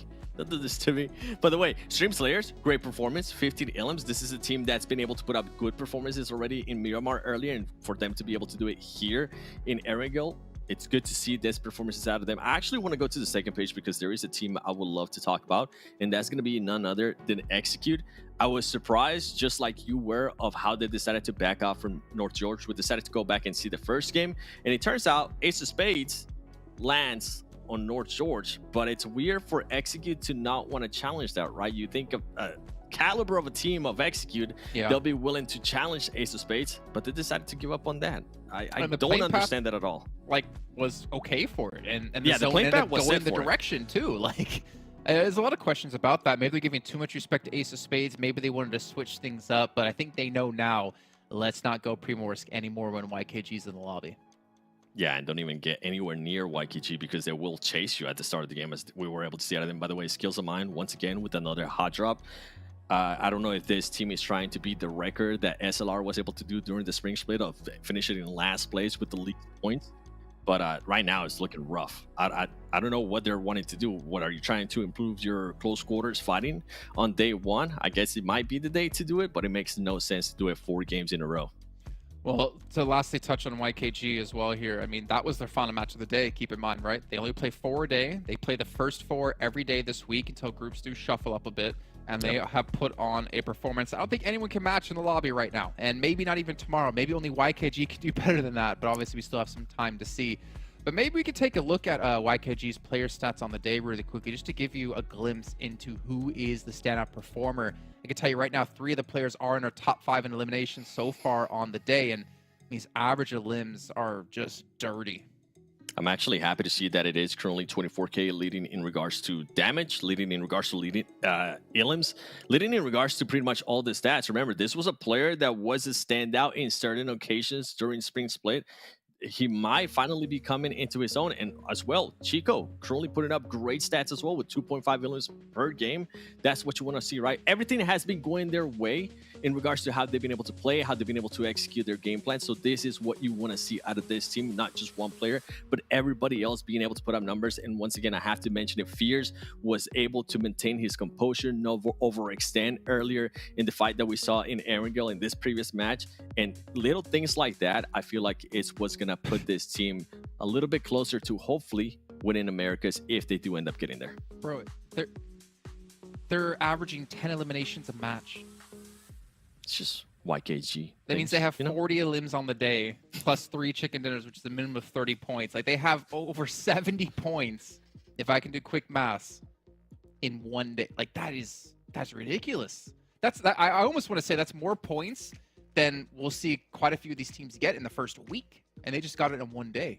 Oh, for sure. Easily. They're doing so good that you're even picking them, Jason. I picked him once, twice. You picked them twice. Yeah, you know, whatever. It's You a didn't new pick them at season, all new me. during spring split. Oh, okay. Well, if we have time, can we do Extreme Slayer's actual player stats as well on the day? Because this team has been fragging out like crazy. They've only played 3 matches, and they were in second place, trying to close the gap up against YKG, which is continuing to grow further until now. Remix, 11 eliminations on the day, 1,800 damage, but everyone, pretty much except Hayuya, has been able to get over 1,000 on the day so far. But also a really good split of eliminations, I'd say, across the board. Yeah, and this continues on with what we've been wanting to continue to say. It's not just one player that you want to see performing well, right? It's the whole squad, and this is something that we saw even in PMWI. It wasn't just one player. It was everybody else being able to frag out or being able to output the damage to provide support for their teams so they could actually get to a location where they could frag out. So Extreme Slayers right now, as I mentioned, 2 great performances earlier in Miramar, now in Erangel. And they are going to be able to play this next match in Miramar as well without having to worry about YKG. Whoa, no, 7. We're going to Vikendi next. Oh, true. Remember, I forgot about that. Vikendi? That's like my least favorite map. I totally forgot. What? Yeah. I thought that was Sandhog. No, that's my favorite map. What are you talking about? Yeah, we got Vikendi coming up next, man. We only have 5 matches a day, and we'll be doing only Erangel twice a day. However, tomorrow we'll be going to only be Erangel twice a day throughout the entire week. I'm looking down my list. Man, I was still on that PMWI schedule, okay? It was such a nice schedule, too. Hey, we're done with the show in less than 7 hours, so it ain't no PMWI schedule here, son. I think we're about to head into our next match. I don't know if our casters are ready, if we can even go to them just yet, as things are heating up here and cooling down in the Battleground. Well, we obviously know who's been performing well today. Say it. Come on. Say What? it. Extreme Slayers. That's my surprise, actually. Oh, I was going to say, also- like, which team's underperforming in your eyes? PASSIONFRUIT. And Execute. I mean, Execute obviously more than PASSIONFRUIT, but Okay, that's fair. Yeah. That's fair. And we'll take a look at our overalls when we're done with the day. But we still have 1 match left to go. So Hajux and Zute, drop us in to Vikendi. Let's go. Last game of the day. Are we going to have a YKG just shutout? I hope so, because this team has just been going nuts. And it's crazy to hear them talk about underperformers and how is the first name not in hyper, right? Right? Oh yeah. Right? In Hyper, just where are they? Where are they? They haven't showed up. But hey, it's classic in Hyper. They always start out slow. I think like every tournament that we've watched, they start out extremely slow, and then they slowly pick it up. They do this almost every time. Dude, that's what just frustrates me about them, because you know what? Like, this is the NA. This is the NA league stage. This ain't gonna happen when it comes to future bigger tournaments. You know what I'm saying? And I think they need to get this fixed. I don't like this excuse of them, hey, we start out slow and then we heat up after a little bit of while. Well, guess what, right? When you get to a stage like PMWI, PMGC finals, they're 4 days, Zute. There's no time to heat up. Like, you have to start off strong if you want to be that championship team. Yeah. Well, Vikendi, last match of the day. Can they show us something on this map? And if I'm not wrong, Jukes, surprisingly, Vikendi is one of NHyper's better maps. I remember the last split, when Vikendi got, kind of reintroduced-ish into the pool, we had questions on, like, which team is going to do better on Vikendi. And I did throw out NHyper because I said NHyper, they're a type of team who study things. They do a lot of VOD review, and with Vikendi being such a big map that's lesser played, last split NHyper did really good on this map. But this map pool's been back into the comp scene for a little bit now, and maybe NHyper they're gonna have a harder time, especially with a zone like this far up to the north. NHyper far down to the south. Yeah, they're gonna have a hard time getting up there. But fortunately for them, hey, YKG's not playing, so that's a monster that they don't have to worry about. K19, HH24 taking a seat. Skills of Mind, gonna have to 1 point on the day, Zute. Are we going to see them After hot 4 drop games. tomorrow? 4 games, 1 point. What do you think? Definitely not. If they can't, hot right? drop tomorrow, then I We give up on them? they are either. I think they are either the most stubborn team or they just don't care. Yeah, that's crazy. So, yeah, obviously their day is done for now. But yeah, they got to go home, do that homework, and just realize that, hey, you know what? I know that we want to claim that spot. That was our game plan. But, you know, at this stage and higher, you have to adapt, right? You have to show that we can adapt, we can make changes, and hopefully they do that tomorrow. Yeah, I agree. I definitely agree with that. It's early on into the tournament, but with the teams that have been playing together, with these players that have been playing for so long, right, in the competitive scene, I almost feel like if you're starting out slow, it's more than likely because you guys just won't make it to the end. Yeah. Like, the good teams are starting off strong, YKG starting off strong, and we'll see. We'll see, Jukes. It's not looking too great for a lot of these teams, though. Yeah, it definitely is. We have seen some signs of life from PASSIONFRUIT for sure, right? We saw some good, solid games from them. I think we're looking to see some more of them here in the short term. But hopefully, this is their last game of the day. Like we mentioned, YKG not playing. So having that little bit of extra freedom, I think is going to go a long way. Got to be able to finish off strong. Yeah, and I think if anything, the teams should notice at YKG, they're doing an edge-style play strat, right? They've been fighting their way into zones, and then when they really need to just strike more towards center, like we saw in the last game, they're not going to hesitate. They're just going to full-on, send it. So basically, Jukes, early game, if you want to avoid YKG, play more center. Don't be one of the teams on the edge and in the direction of where YKG is going to path towards, because YKG have been just dominating all the fights that they've been taking. For sure. And you know what? I think that's always the greatest strategy ever. For whenever you're dealing with the lobby that's going to have some very inexperienced teams, the best thing that you could do is, play that edge and just full send every squad. We saw them do that, right? They didn't have to hold a central position. Just push on the edge. These teams are going to be so split up that they're just going to be getting wiped off piece by piece, and YKG has just been punishing them. And it makes me sick to not see more teams do that, Sute, especially a team like Execute, because they've done it before back in the day.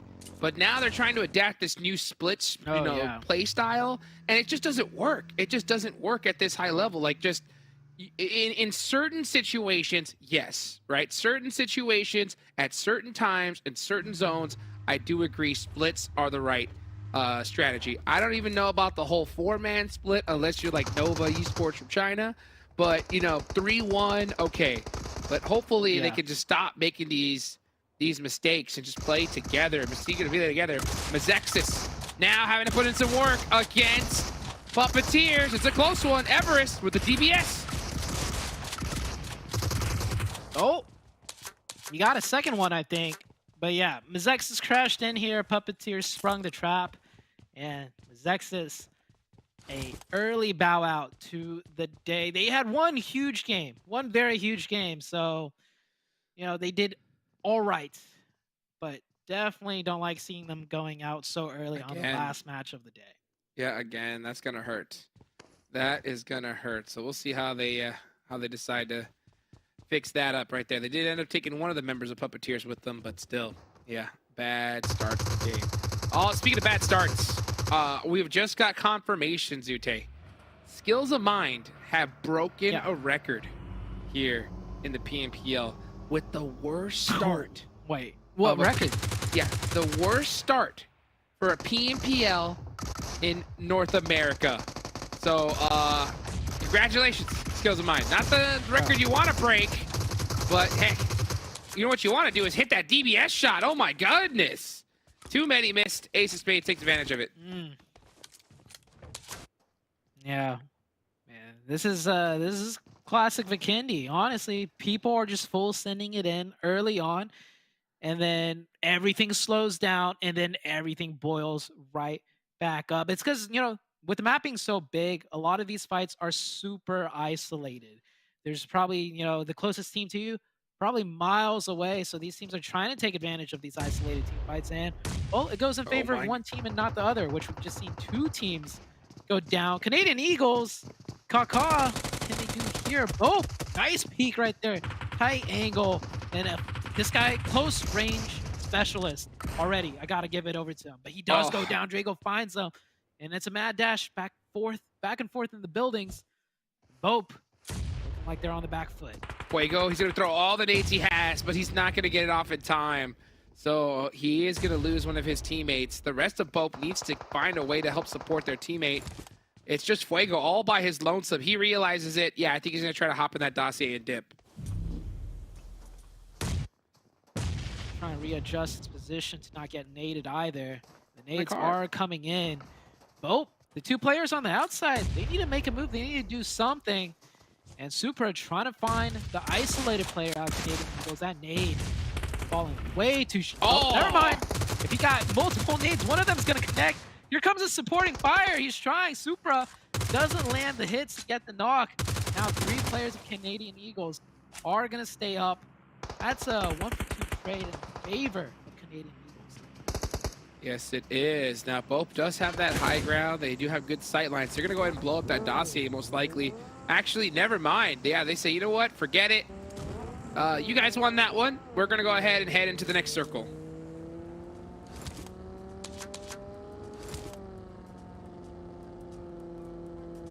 Definitely a chaotic scuffle right there.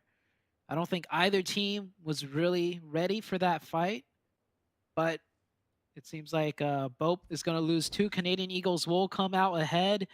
And next zone shifted. Of course, it didn't really shift anywhere. This is Vikendi. And I think this is where we kind of hit a really slow period, right? The teams that wanted to take those isolated 4v4s would take it by the first zone or so. Everyone else playing for the long haul, the late game. 100%. And that is exactly what they're doing. So, and Hyper dead center. Wall Street Bets in a really good position as well. So we'll see how that plays out for them as this next zone is going to pop here in the next couple of minutes, actually 52 seconds, as Robert GG gets knocked. I think that might have been a long-range knock. Might lead to a fight. Keep an eye on the elimination feed. Nothing happening yet. So, oh! Gets confirmed as well. So Extreme Slayers here. They're on the back foot. BULUC pushing in. They're taking the fight. BULUC CHABTAN. They're going to throw some smokes, try to go ahead and cover their off angles. I don't think they have a vehicle back there, so they can't leave. So they're going to have to take this fight. They're just trying to find the right way to approach it. I think Poppy Sour can also hop in that dossier and try to rotate around and get a different angle on them. We'll see if that's what he decides to do. The next zone is about to pop. And where's it going, Tute? Where's it going? Up to the north a little bit. A little bit north. Yeah, just a little bit. Does put these 2 teams right here not in the zone, so it might be a little bit added pressure for them to take this fight. A good nade to follow up that opening knock. And Extreme Slayers, this was their chance to shine, you know, with YKG not being in the lobby, but BULUC stepping it up right now. Yeah, Extreme Slayers could definitely put some insane points on the leaderboard. Uh-oh, Brady tried to track, missed the shots. See, I did that reload on that Tommy gun. Oh, the DBS from Poppy Sour, just too strong.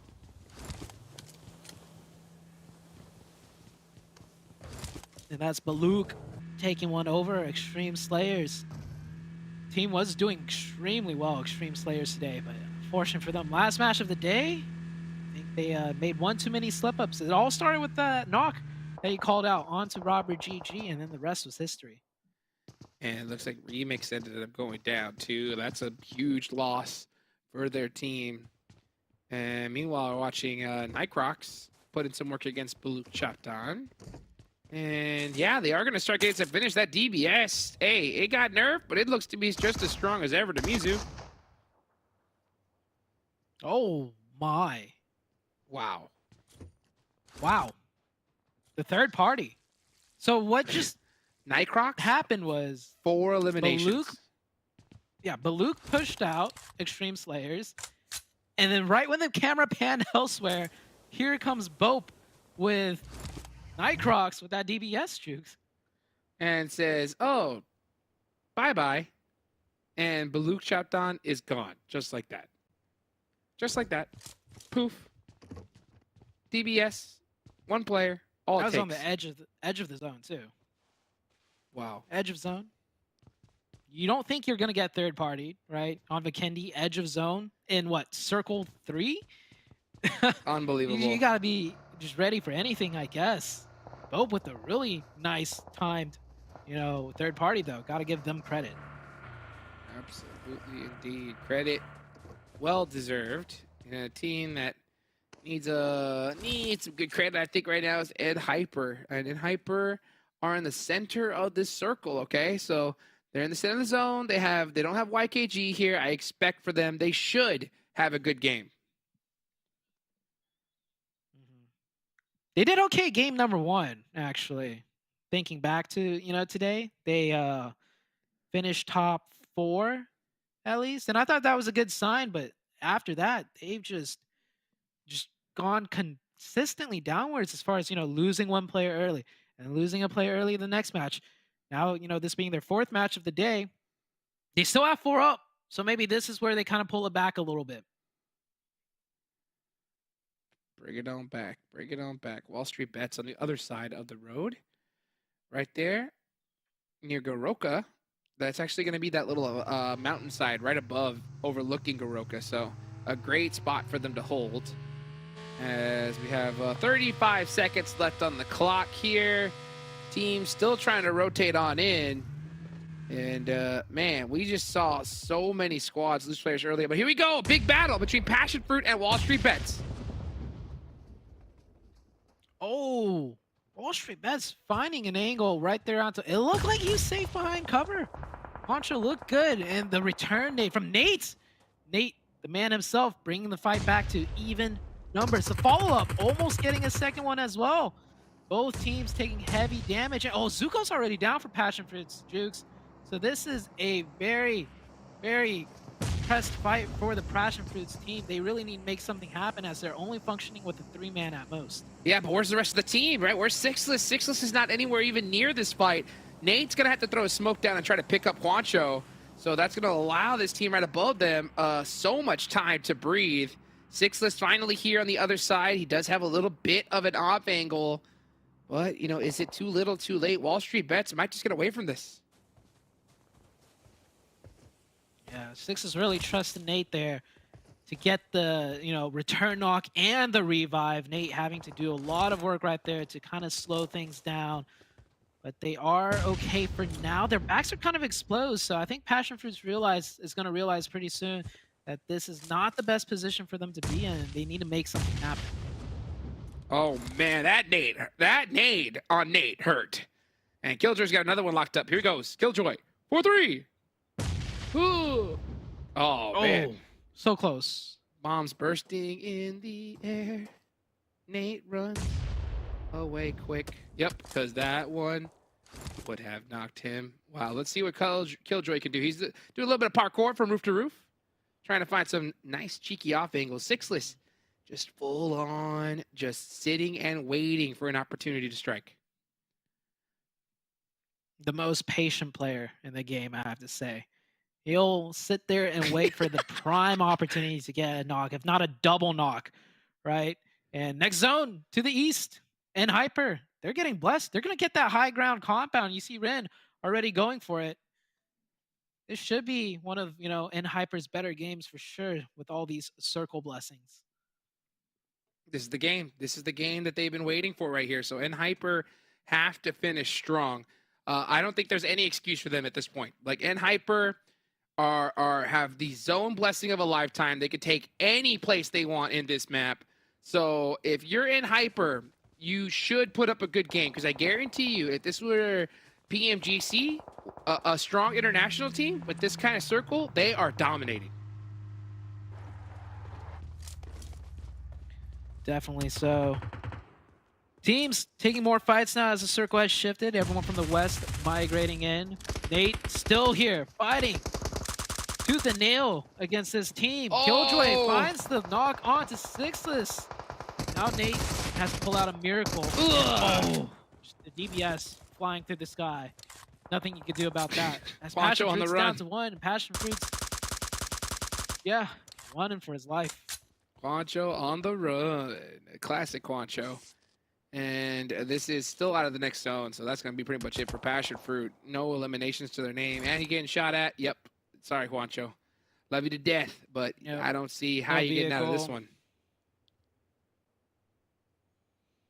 Yeah, Passionfruits, I'll give him some time to warm up, right? The players, the experience, everything's there. Team synergy, obviously, not there. Definitely lacking, but they can make it work. They got time.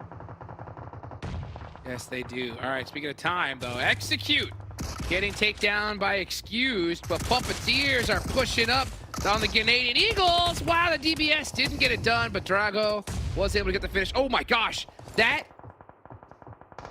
gas can explosion was almost disastrous. Actually, it already was, because that allowed that nade to get that last hit onto Reckless. That gas cans, you gotta watch out for them. Gas cans, so deadly. Puppeteers doing whatever they can right now to stay alive. And bad news for them, circle shifts away from them down to the southwest, and I don't think there's any hard cover really to be had there. That hillside does slope around quite heavily, so that does give some teams room to kind of play in. But besides that, it's just trees, maybe a rock here and there. You see on that hillside right there where NHyper sitting at the top of.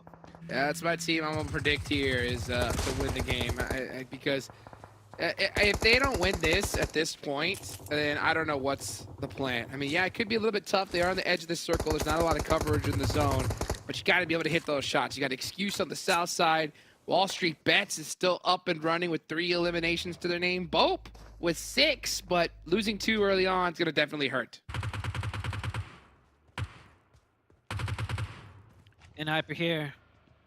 I want to see them like really peak aggressively and not lose a player right now, because this is they need to catch up in the form of points, and they need to do it with elimination points. You know, they have this high ground, they have everything kind of within their control, so now would be the time to, you know, peak more aggressively. I agree, right? You gotta flip that aggressive switch at some point. Come on, NHyper, start getting it done. Meanwhile, you got Excuse still there, starting to creep up little by little, throwing even some smokes out. So they, yeah, not taking any chances right now. Very smart from them, in my opinion. Oh, BOPE though, getting really close here. Now you see BOPE's not in the zone here, so that means they are gonna have to look to take more real estate, and potentially that might lead to them looking over to NHyper side, especially with GK first going down right there. I don't think BOPE knows, though, that a player got knocked on the other side of things. BOPE only has 2, so BOPE will most likely have to play quiet. Ren trying to get that revive. Smokes come down. He'll get the revive, but it does give an opening for Ace of Spades to push very close up the hill. Where's the rest of NHyper? They better be there to go and help their teammate here. These splits, always so dangerous. Yeah, Kindness finally starting to get on the move. Meanwhile, Ace of Spades, you know, trying to find their own way into this next zone. They do find a little bit of an edge of it for now. They gotta push? But yeah, they're gonna have to make a push. I don't like this. Sooner than later. Yeah, I mean, you're in zone, but you're in the zone wide exposed with a team on the high ground right over the top of you. It's definitely not the most comfortable position to be in. They should have pushed, I think, like committed up the hill off that knock. They slow things down, and yeah, now they're getting punished for it. Nice nade. All right, LOTUS on the other side should be pelting Ace of Spades. What a nade! Also. And yeah, look at those shots. Those shots coming in. GK first looking to get into the blue zone here. He knows that he's in trouble, so Rin is going to try to circumvent him, possibly even go for a run over, but that vehicle's on fire. The Zima, he hops out, gets knocked. Oh. A bad play, and NHyper, it's up to Kindness. All of NHyper are knocked except for 1. Oh my gosh. Yeah. And Kindness has to make this play. Oh, he can't do it. Oh, explode the vehicle. No, it's too far. Oh, he's It choking. does hurt him. Oh! Ace of Space Where is just did better. Hyper go? What happened to them? Ace of Space is just better. They're just better. What They got aced. was it? Ace of Space? They got aced. Wow. Wow. Okay, Jukes. Pretty good. Pretty good. I mean, heck, that's what I get for picking up. I mean, that's crazy. I mean, they should have had that by all intents and purposes. How do they lose that fight? I don't know, man. I don't know. And I thought Lotus would just be pelting Ace of Spades from the back. But I think Lotus had another fight that they were taking care of, so it worked out. Listen to me. Ace of Spades. Everybody watching. 5 years of experience in playing PUBG Mobile. Years of competitive. Years of LAN experience. Months spent overseas. I'm talking about Zute, ladies and gentlemen, right? A legend in the game. And I just asked him a question. How did they lose that? You want to know the answer? You want to play it back? I don't know. I don't know. And he still doesn't. I don't know. Was it like... Was it a nade? Did they get like a double knock with a nade? There's so much going on, but yeah. And Hyper should have won that. We'll see what Ace of Spades does now. They have the win zone, the game. they have the high ground. Win. It's going to be a little bit tough because Excuse from this side can really spearhead in. Ace of Spades, they got to worry about both teams. But here comes the return fire. Kiddo coming in, laying it right back into Excuse. Kiddo, definitely not someone you want to mess with. Those shots are laser right now. Blows up the car. Beautiful. They might even get the revive, but Excuse's push has been absolutely fun. Oh, he spots their last player too. Kiddo is on point right now. He's starting to feel himself. And this is what happens when you start getting so many eliminations, your reaction time just gets sharper and sharper. The momentum just starts getting greater and greater. And right now, they have it all. It is Ace of Spades, game to win. Oh, this high ground, though, not a lot of cover. Zone goes right in between them.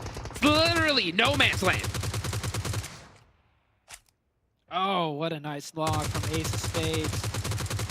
They've done a great job, you know, focusing on both sides, the low ground and the high ground. They were fighting Excuse and Lotus Esports. This Ace of Spades team still keeping 4 up, still putting up points, still getting 15. eliminations. That's 15, Jukes. Goodness gracious, this might make a record. I mean, this is crazy, this. Ace of Spades just destroying I went 16. the lobby. Make it 17 right here and now. Here they go. There down goes Kai. And Excuse can't do much at all. They've already been just pushed back by Oh my Ace goodness. of Spades. And the here nade. comes Ace of Spades once again over the top. The Ace double of- nade. 18, 19. Make it Push 20. it to 20 to 21, Jukes. There's 2 left for them to take. Oh, I think they got 20 already. Yep. Here comes 21. The nades. Ace of Spades. Oh, it's 4 up, 19. Here comes 20. dominating the high ground. Oh, they... here Last comes one. the big 2-0, Jukes. The big 2-0, a record so far for this PMPL, and it's gonna happen, baby. Ace of Spades with the legendary performance. My God, I'm still wondering how they managed to defeat Hyper earlier. But that crucial fight that they somehow clutched up, somehow did it, it led to a monstrous chicken dinner. 3,068 damage. And look, 1,000 damage received. 1,000 damage? Yeah, they were taking a beating, but they ended the game with not only monster chicken dinner, they had all 4 up still, Jukes. All 4. Unbelievable. Kiddo. 1,000 by himself. Wow, 1,000 by himself, a third of the team damage, all by his lonesome. 7 eliminations. Absolute madness. Crazy to see Ace of Spades perform just like that. And then Fate, Top Traveler, once again. Dude be driving around, but what's he doing? I was about to point that out. Isn't this like the 2nd or 3rd time? Yeah. Fate Driving around on the and Top Traveler?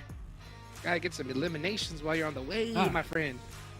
But, I mean, let's not shy away, right?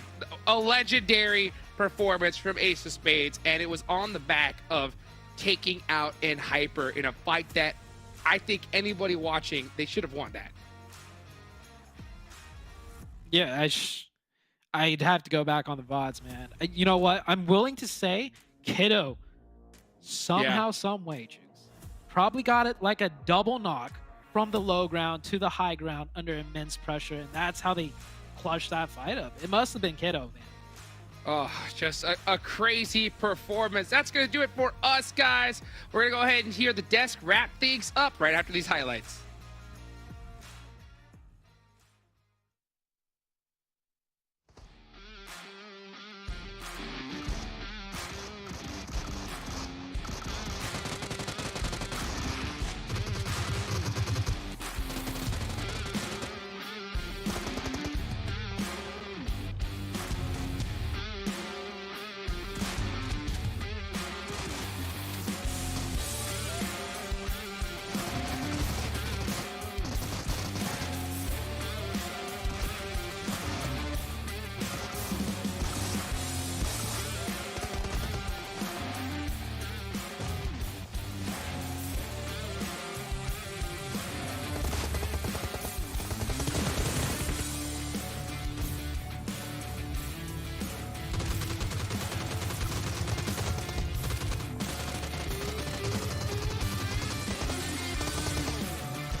And now we figured out why Execute does not drop in George when Ace of Spades are there, because they're going to get 20 eliminations and win the match. That is a fantastic match out of them.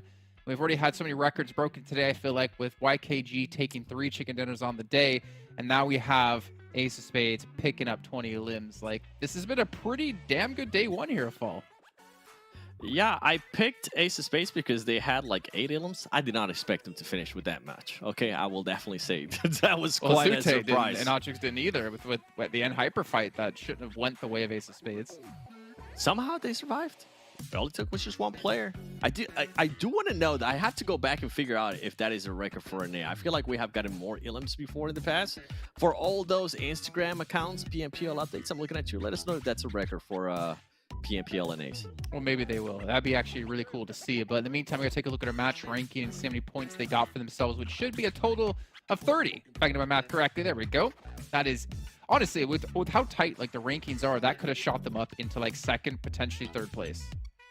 It should. I mean, it will definitely actually not make the big gap that YKG had as such a big gap. I hope. We'll have to wait and see what's going to happen, though. By the way, Excuse there with 12 points. And if we go down, BOPE Esports being able to finish there, 8 points as well. PUPPETEER, that's a team that I want to see more out of. I feel like we didn't really get to see much of Dong.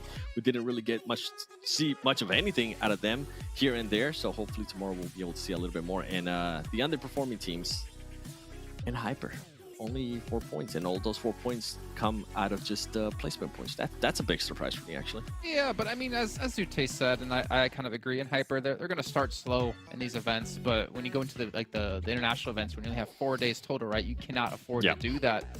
But Execute as well, 3 points here on this first page, but as you take a look at the second page, we're not going to see YKG there because they didn't play this match, but PASSIONFRUIT, man, 0 points. This is getting a little bit... I don't know. I'm a little bit sad to see this. Me too. Sixless, if you're listening, it's just their one. Give it some more time. You guys got this. It's been a while. It's okay. I believe in you. But PASSIONFRUIT, I mean, remember, first match, they ended up, I think, something like 6 ilims. So we know that the fragging power is there. Maybe rotations aren't there just quite there yet. It is day one after all. I feel like a lot of teams are going to be able to readjust. Yeah, and obviously, like, we're being critical, but we have to keep in mind that this is just the first day. We still have a lot of days to come. But as you mentioned before, right, with like Sixes on the team, like he can be definitely an emotional player. I'm curious to see what they come back with tomorrow. There's still another 4 matches for them to play out. And then I don't know, Extreme Slayer is kind of a bit sad to see them not pick up any more points here because they could close that gap up against YKG. But I mean, they're sitting pretty in 2nd place. In week 2, it's not going to matter, right? Because the points are going to reset anyway, except you get the bonus points to go through into the finals. But still a pretty strong showing out of Extreme Slayers. Pretty happy with them. Yeah, I think at one point I was like, okay, they're going to be able to close the gap. Blink my eyes, and it was just 1 player left. And I was like, maybe they're going to be able to get 1 point. They weren't even able to get 1 point, Jason. And you mentioned it, yeah, the points are going to reset, but the bonus points. I'm pretty sure this is a team that's going to be looking at those bonus points, and if they can at least get second place, why not? Let's take a look at the total damage in this last match. Ace of Spades should be so far ahead of everyone. And you see there, almost a 2,000 difference between them and Excuse in second place. And still not the most damage that we've seen today. I think it was Extreme Slayers in Miramar, if I'm not mistaken. We ended up with like 3,100. Yeah, I think so. Yeah, that's still though 3,000. Was that the first or second Miramar of the day? Don't remind me. I wish. Oh, man. Let me go back. Oh. Ace is gonna be like, no. From now on, Vikendi's our favorite map.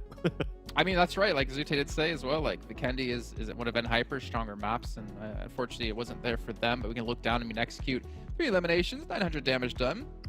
Not bad that they're able to at least close that out and get some points on the board, but this is not the execute that we expected. It's not the execute that I put in 3rd place in my overall rankings coming into this whole event. Yeah, I mean, we even saw the caster mentioning Fate currently being able to have top travel, I think 3 matches out of the 4 that they have played. We do want to start seeing more out of them. We want to start seeing those elims because on paper, this team is so good, but I feel like that's what happened in spring too. They were such a good team on paper that it didn't really turn out to be the team that we expected it to be. Well, let's actually see how they place in the overall rankings as well as all of our other teams here that are participating here in PMPL Fall. YKG, of course, going to be in 1st place with a nice 27-point lead over Extreme Slayers, but 3 chicken dinners coming through. I mean, they're still 1st place practically just from eliminations alone. And they have more limbs than any team below 3rd place has total points. So I'm just smiling here because look at Ace of Spades. Just that one game propelled them to 3rd place. Before that, they only had 10 points. So yeah, that's what can happen when you have an amazing one game, right? Hopefully it's just not a one-off, which we have seen a lot of teams do in the past. I'm hoping that's not going to be the case here. BOPE Esports being able to at least be within the top 4, I feel like that's actually well-deserved with what we were able to see out of them. And a bit of a surprise too, LOTUS Esports and 412 NOMADS here in 5th and 6th. Yeah, even kind of funny enough, Puppeteer. I mean, I honestly, I mean, I have good expectations for them. But when you don't see the likes of like NHyper up here, Execute up here, or a couple of other teams, maybe even like K19 potentially, or even SLR, which we kind of had high hopes for it. It's a little bit interesting to see that like other teams have been able to step up, but it's not just about that one day. We got to see the teams like Lotus, 412 NOMADS as well, do this tomorrow and do this the next 3 days after that if they want to be able to get some good bonus points through. And they even passed Fruit 16. I know you were talking about NHyper. Look at them right there, 9th place, 21 points. Yeah, that's not the day we expected out of them. And usually I would be one of the people to say, you know what, it's only day 1 for NHyper. I feel like there's no excuse. This is a team that's expected to, from a lot of people here in NA, is expected to already make it to Americas, and for them to have this kind of performance on day 1, not what we expect. And you were mentioning too, PASSIONFRUIT Esports only 11 points. Most of those points came from the first 2 matches that they played. Maybe they'll be able to turn it around tomorrow. I don't think tomorrow might be the biggest turnaround. I think the actual turnaround will come Friday when they have that day off and they're going to be able to have actually a little bit more time to evaluate. Yeah, I'm actually also like kind of looking towards YKG. I mean, the fact is they put up a monster first day. Can they do it again tomorrow? Or can they have any sort of semblance of any replication of that kind of performance? That's I think going to be insanely difficult to pull off. This is quite difficult pill to swallow. Execute not even in our top 16. So right now, if we ended off the day here, and this is the whole league stage of PMPL, Execute would not make it through into our finals. Yeah, that would be quite a shocker. Not as big of a shocker as Skills of Mine with just 1 point. Come on now. That is... day 1. I'm going to bite my tongue. See, the 7 Worlds Gaming I knew would never bite his tongue. Stop it. Don't try to bait me. I thought you were cool. Man, that age is really getting to you. Oh, get out of here. Is that a receding hairline I'm seeing as well? Come on, 7. Yeah, the forehead's getting bigger, though. Come on. All right, fine. We'll save it for another day. But what we can't save is the fact that Monster Energy is our official energy partner here at PMPL and YKG, as we saw unleash the beast quite a few times today to secure themselves a 1st place finish in our overall rankings. But that doesn't mean we're done just yet. We still have 4 days left of competition here in our very first week of play before we reset the numbers, head back to 0, and kick things off all over again. But that's going to do it for us tonight. Thank you again, 7. Nice to work with you. Nice to see you. You too, Hot Streaks and Zute as well. In the meantime, we got to head off, get things ready for tomorrow, and I hope you guys have a great night.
HP through the smoke. There's no way he can get this. Throws the grenade, but Bane comes in. He does it! He does it!